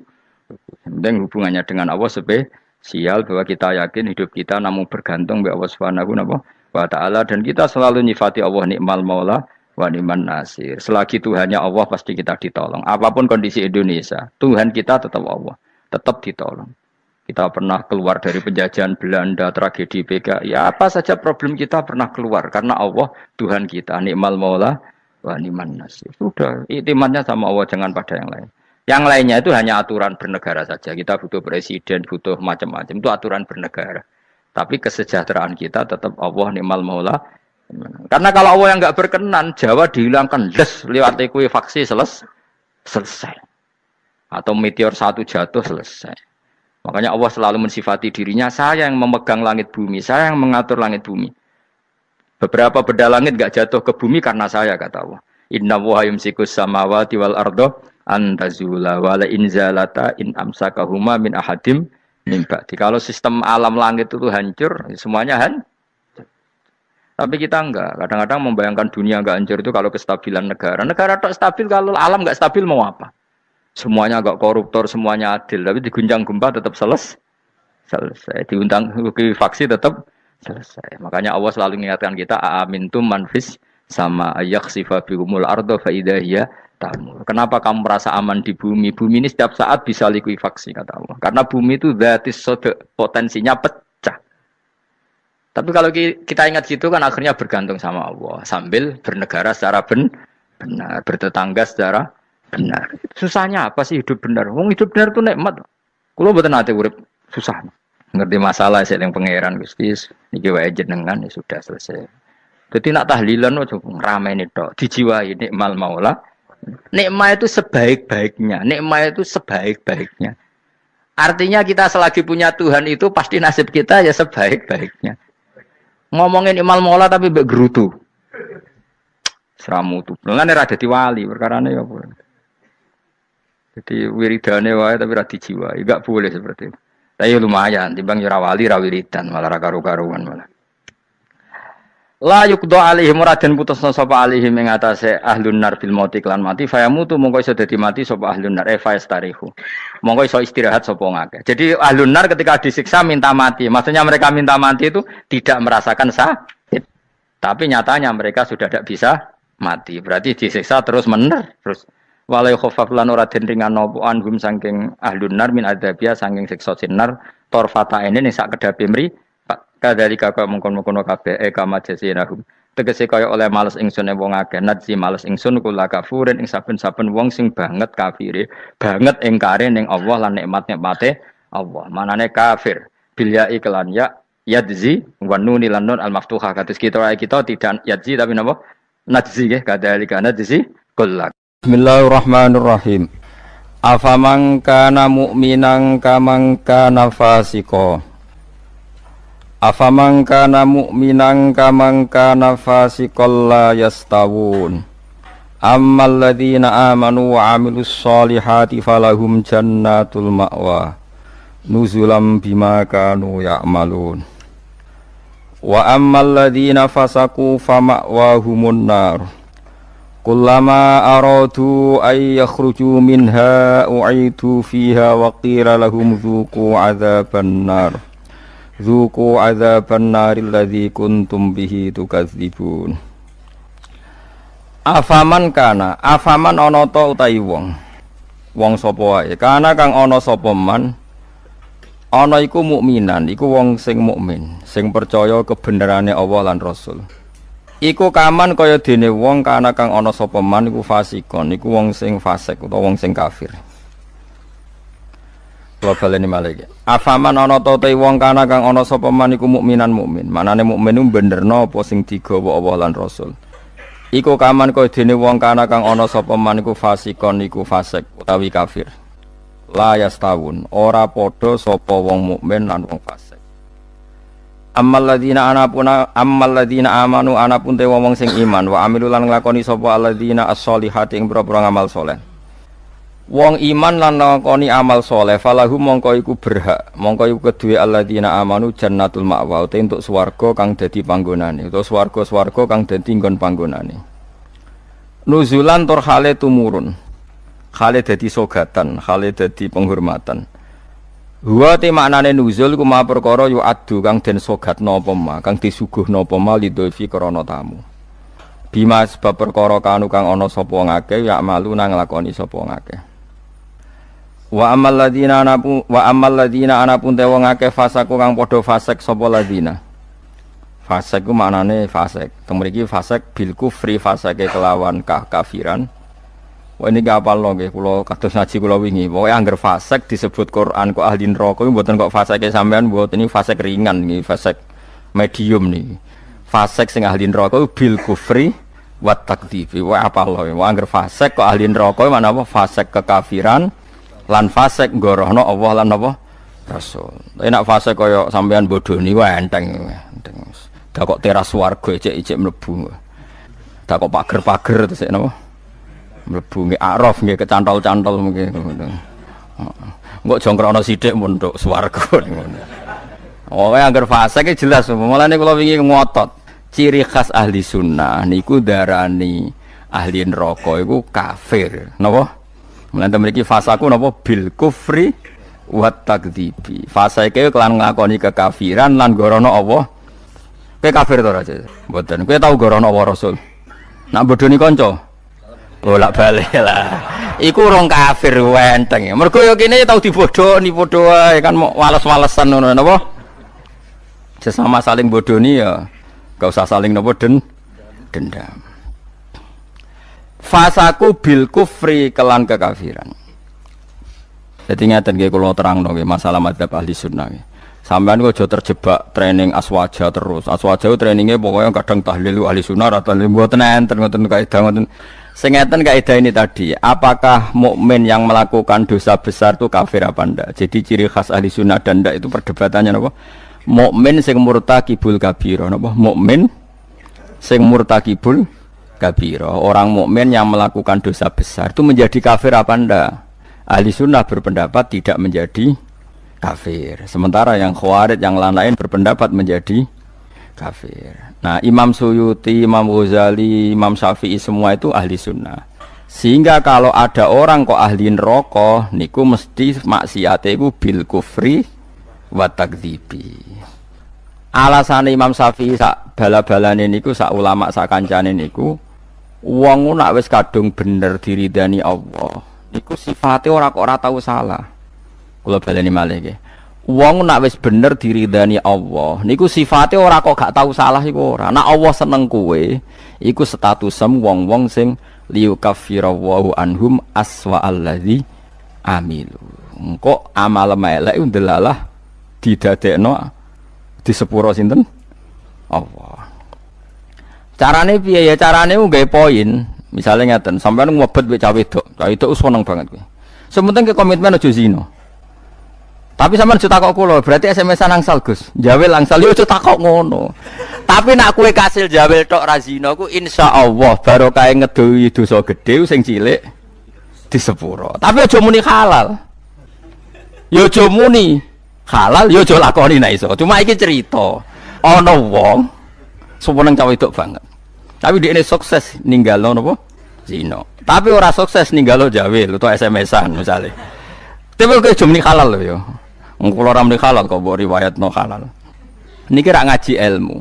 Mergo di antara jatah di sepuro iku apa alladzina napa mboten niku intastanibu kaba'ira matun hauna anhu iku nukafir angkum sayiatikum. Nak kowe sukses ngilangi sing gedhe insyaallah muga-muga sing cilik iku di sepuro. Misale kula guweting ruhin, maksimale kan mateni. Mateni kan dosa gedhe tak hindari. Mau ngenyek tok bocah kriting ndek. Lah iku yen yo dosa ngomentari ngono iku kan. Tapi luwe apik timbang gedeng diimplementasekno membunuh. Jadi misalnya gedeng wong, opsi tertinggi kan mateni. Misalnya gak mateni bacok sikile atau bacok tangane kan berat. Kowe iki ditinggalo kabeh mau karek ngrasani gremeng ngenyek. Lah iku lumayan. Senajan to ngrasani ya tetep dosa, tapi lumayan. Mulane kiai-kiai rata-rata yang ngrasani mergo mangkel lu nek ora diomongno dadi udun. Nah, akhirnya ngrasani. Kiai-kiai anggere mbok tamoni critakno lawan politike, mesti ngrasani to ora? Ngrasani. Mergo nek dimpet ya dadi udun. Tapi ku luwih apik timbang mateni. Misalnya kula kiai yang jenis seperti ini. Roh metode wong seneng Quran lewat konser, lewat MTQ mesti ngritik. Bar wanita ora seneng nek ono MTQ dikritik. Ya ngrasani, tapi apik niate. Lah kok sing seneng MTQ ya ngrasani kiai-kiai sing kaya kula. Wah, wong kok gak gelem siar. Quran niku buta siar, wong Islam buta siar. Ya sak muni-munine lho pokoke. Iki kan ya rasan-rasanan. Sampai sementing gak santet-santetan ngono maksude. Lah iku disebut apa? Intajtanibu kaba'ira matun hauna anhu insyaallah nukafir angkum sayiatikum. Jika kamu sukses meninggalkan dosa-dosa besar, yang kecil insyaallah dimaafkan. Ini penting saya aturkan. Nah, kalau orang baik itu syaratnya tidak pernah dosa, berarti sekali dosa dia jadi kafir. Ini masalah bagi ahli sunnah. Nah, niki penting kula atur. Mergo critane ngeten nggih, wong nak bakate saleh, mabuke ning masjid. Bodoni yo santri, mergo dekne ora duwe kanca geng. Akhire korbane yo santri. Mergo dekne bodoni wong liya, wong abangan, preman ora kenal. Sing dikenali santri. Akhire korban bodoni yo. Ya kula kiai bodoni wong yo bolak-balik. Tapi kalau ora tau sambat, manjen jatahe mun kadang-kadang kebodhon ku ya jatah. Sampeyan kula critani, zaman Nabi ana wong jenenge Abdullah. Niki hadis sahih teng Bukhari wonten, teng putih-putih wonten. Wa kana yulaqabu khimaron. Dik niku sampe nak ngundang kanca-kancane niku khimar. Wa kana yudhiku Rasulullah wa kasiron. Dik niku senengane guyokno Kanjeng Nabi. Kanjeng Nabi orang yang sering serius iku mergo mimpin perang macam-macam nak roh dolah iki guyu. Kancane ra ngundang dolah tapi napa? Iku nak mabuk ini masjid Kanjeng Nabi. Mboten trimo masjid mriki mboten. Masjid Kanjeng Nabi. Ngefly. Anggere takok, iku wong fasik kok ora ning terminal Tadalan ning masjid. Aku nak ora Nabi ku ngeluh. Tapi yo aja minum gak ngregani Nabi. Aku nak ora minum yo ngeluh. Angel gak? Akhirnya singkat cerita, Nabi itu profesional, masih santri ini nak salah ditakzir. Takzirane syaribul khamri ku gak ada batasnya. Enggak ada ukurannya, memang di Quran enggak ada, sehingga kadang Nabi yo jilid 20 kali, kadang 80 kali. Bil jaridi wan ni'al. Ini sing khusuk-khusuk ngrungokno hadis iki. Jarid niku napa? Apa gen pelepah napa? kurma wan ni'al ku sandal. Dadi ana sahabat sing saleh-saleh ku ditabuki mbek sandal, kadang ambek. Tapi bariku ya ngono meneh. Nganti sing jilid ku bosen. Dadi cara ning Aceh polisi syariate nganti napa? Bosen. Singkat cerita ada sahabat yang ngomentari begini. Ya khimar ya mal'un. Pokoknya di kue ku khimar, kue ku mal'un. Saya masih ingat betul tagnya itu, kamu ini mal'un, orang yang dilaknati Allah. Nabi duka. La tal'anuhu fa innahu yuhibbu waha wa rasul. Lalu dalil ahli sunnah, kamu jangan melaknati dia, fa innahu yuhibbu waha. Orang ini meskipun peminum arak, itu senang Allah dan Rasul. Saya masih ingat betul takbir yang ada di kitab Ihya. Takbirnya begini, falam yukhrijhu bil maksiati anil mahabbah. Nabi tidak mengeluarkan dia dengan melakukan maksiat dari status mencintai Allah dan Rasul. Sebab itu ahli sunnah sepakat, orang maksiat itu bukan kena sifat atau kena status, dia memusuhi Allah dan maksiat itu gawan kita dhaif. Misalnya ngene, kowe ora cah wedok iku eling terus nganti 2 jam. Bareng Allahu Akbar takbir ra eling Allah. Terus berarti lu seneng cah wedok timbang Allah. Wong ambek Allah ora eling mbek cah wedok. Ora iso ngono, kowe seneng cah wedok iku gawan nafsu, yen gak bakat wali. Paham nggih? Akhire eling terus ra iso lali. Allah ora butuh mbok ilingi kowe ya ora keren diparingi lali kowe. Ini penting kula ngajekno. Kula baleni malih. Sama siapa takbirnya di Ihya di beberapa kitab ahli sunnah. Falam yukhrijhu bil maksiyah anil. Orang ini tidak dihilangkan sifat mahabbahnya kepada Allah dan Rasul hanya karena apa maksiat. Karena maksiat itu gawan bodoh, gawan lali, gawan ngebet, gawan macam. Misalnya kayak anak papat, bojomu setia, katut rondo. Terus ana wong muni ngene, dadi yo katut rondo lali anak bojo, ora lali ora masalah. Cuma ora iso lali rondo, tapi ora lali anak bojo. Wong nyatane dhuwit jadi dibagi jatahe anak yo ono jatahe. Cuma wong sing gedeng darani kowe iku lali anak. Ora lali mulai ditakoki jenenge anak ya jek ro. Kelas pirone ya jek. Cara ditakoki, "Lah kok ora mbok rabi wae?" Sungkan anakku. Lho jek ro ta ora? Ijek. Tapi ora iso lali rondo iku luwih anyar misalnya. Nah, yus ngono iku. Selama ini kamu kan ya begitu. Saiki ngene aku takok. Kowe nyebut dhuwit mbek Allah sedina akeh dia. Akeh dhuwit. Kerja ya demi dhuwit. Ngamuk bojo demi dhuwit. Bariku mbok tabung ning bank ono, ning plisiran lemari ono, ning kethu ono. Terhormate dhuwit di mana-mana ada yo eling, ning kethu yo eling, ning lemari yo eling. Bareng dhuwur pas pergi, lali aku, jebule wis mentek wektune dhuwur. Terus kowe tak wah berarti menuhankan uang. Enggak ada seperti ini. Apa iku wis persona kita iku dhaif, napa kita niku dhaif. Sehingga ahli sunnah mengatakan semua kesalahan itu ya kesalahan saja, tapi tidak menjadi kafir, tidak menjadi bukan berarti kita tidak cinta Allah dan Rasul. Jadi wong mabuk, kunane kuno wong lani kiai ora oleh gedeng preman teman-teman. Kadang yo ono wong preman, tapi ra iso mungkiri seneng kiai. Lan cara kula ora masalah ono wong ra salat nekani konser selawatan, cara kula ora masalah. Ndekne nyatane seneng pas selawatan seneng. Nak menawa awal untuk hidayat. Nak ki fikih komentar, apa gunane nekani selawatan tapi ra salat. Lah nek dene ra tau nekani selawatan, ra salat terus jalur hidayate kon diye nak menawa ana siji loro selawat sing ditampa dadekno sebab napa? Hidayah. Seneng kok komentar. Ora melok dadi pangeran kok geger. Dadi kula baleni malih nggih. Mulane teng mriki angger kitab ahli sunnah wal jamaah sing asli iku angger ana ayate pangeran dawuh fasaku mesti bil kufri wa takdzibi. Jadi dosa fasik sing sebab kekafiran dan sebab gorono Allah lan iku lagi ahli neraka. Nek fasik-fasik kaya kowe iku ora ahli neraka, mok liwat kecemplung. Tapi orang nganti penduduk asli no. KTP-mu tetep swarga. Piye-piye kaya putune Nabi Adam, mbahmu iku ning swarga. Kowe mlebu neraka iku berarti ora marisi mbahmu. Wong mbahmu iku ahli napa? Swarga. Dieling-eling kan iki kan wa amal ladina fasaku fama wa humunar. Iku fasaku piye sing ahli neraka? Sing bil kufri wa takdzibi. Niki eling-eling, penting kula aturno. Mulane mak isu nate zina. Bareng dihukum Kanjeng Nabi di merajam jari sahabat-sahabat, Ma'is iku dosa kok gedene ngono. Nabi duka, umpama tobaté Ma'is iku ditimbang mbek tobaté wong sak donya iku jek dhuwur tobaté napa? Ma'is. Mergo ndekne mengesahkan nyawanya hilang demi tathir disucikan liwat rajam. Tapi Nabi tidak pernah mengatakan dia kafir. Iku nunjukno nak ndekne jek mukmin. Umpama ndekne kafir, Nabi tidak berani merajam karena Nabi hanya menghukumi pada umatnya sendiri, yaitu tiang napa Islam. Tapi wong-wong Khawarij itu kecangkeman, angger dosa kafir, angger dosa kafir. Mulane masyhur ana wong Khawarij ketemu wong alim. Wong alime tahlilan biasa ning kuburan. Kamu kafir. Yo kafir ya. Bareng wae salat. Ayo salat. Gak salat kafir, salat biarang. Akhirnya yo salat kowe aja salat. Salat itu wajib wong mukmin, aku kafir bukan salat. Akhirnya mikir Khawarij. Iya.